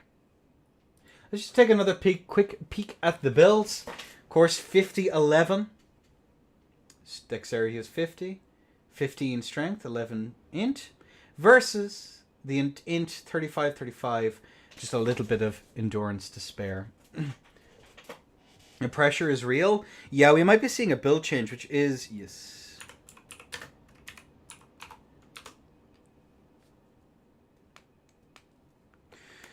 Good showing, though, I will say, from the mage. I'm super curious to see how it's going to do now. This is the first time I've been genuinely impressed with mage so far. Very, very impressed. And it does seem as though we have Kiwasao in the hoose.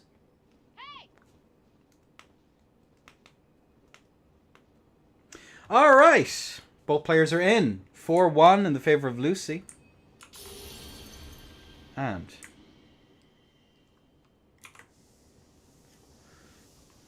away we go. Physics here. The high ball comes out, but it's not quite enough. Another flame shenanigan. Oh no. Lucy.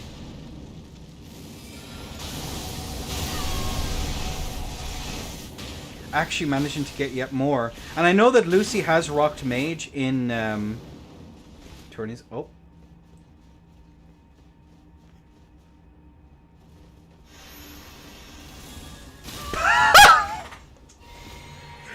We had a massive frame drop, it seems, there from the side of Kiwasao. It'll be up to... we'll see how this next one pans out. Oof. Forced back out now once again. Does seem as though we have the catch flames coming out here once again. Oh my god, and he still managed to be lifted by the... Actually managing to tag all of that. Oh, I messed up. Unfork. Forced back in now once again. We are going to see yet more clips and ships. We are going to see just one more here come out once again. Just stuck in the corner into the bear. But we are going to see Lucy quite badly punished here as the pest spears come through. Into the Wrath of Gold. Uh-oh. Ruh-roh. Punished once again. We do see a good roll out there come out on the side of Kiwasao. Oh, the Inescapable Frenzy is going to be punished. Kiwasao is not out of it yet, though, as we have an insane amount of health lead come out here once again. We are going to see yet more shenanigans come out here in neutral as the... Uh-oh. Oh, no! He actually didn't space it correctly! That is going to be Lucy taking it. Oh my god.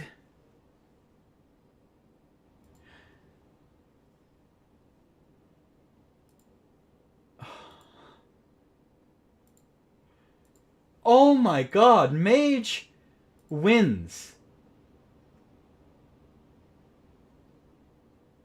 Mage actually gets the win. In the year of our Lord, 2024. When was the last time Mage actually won a tourney?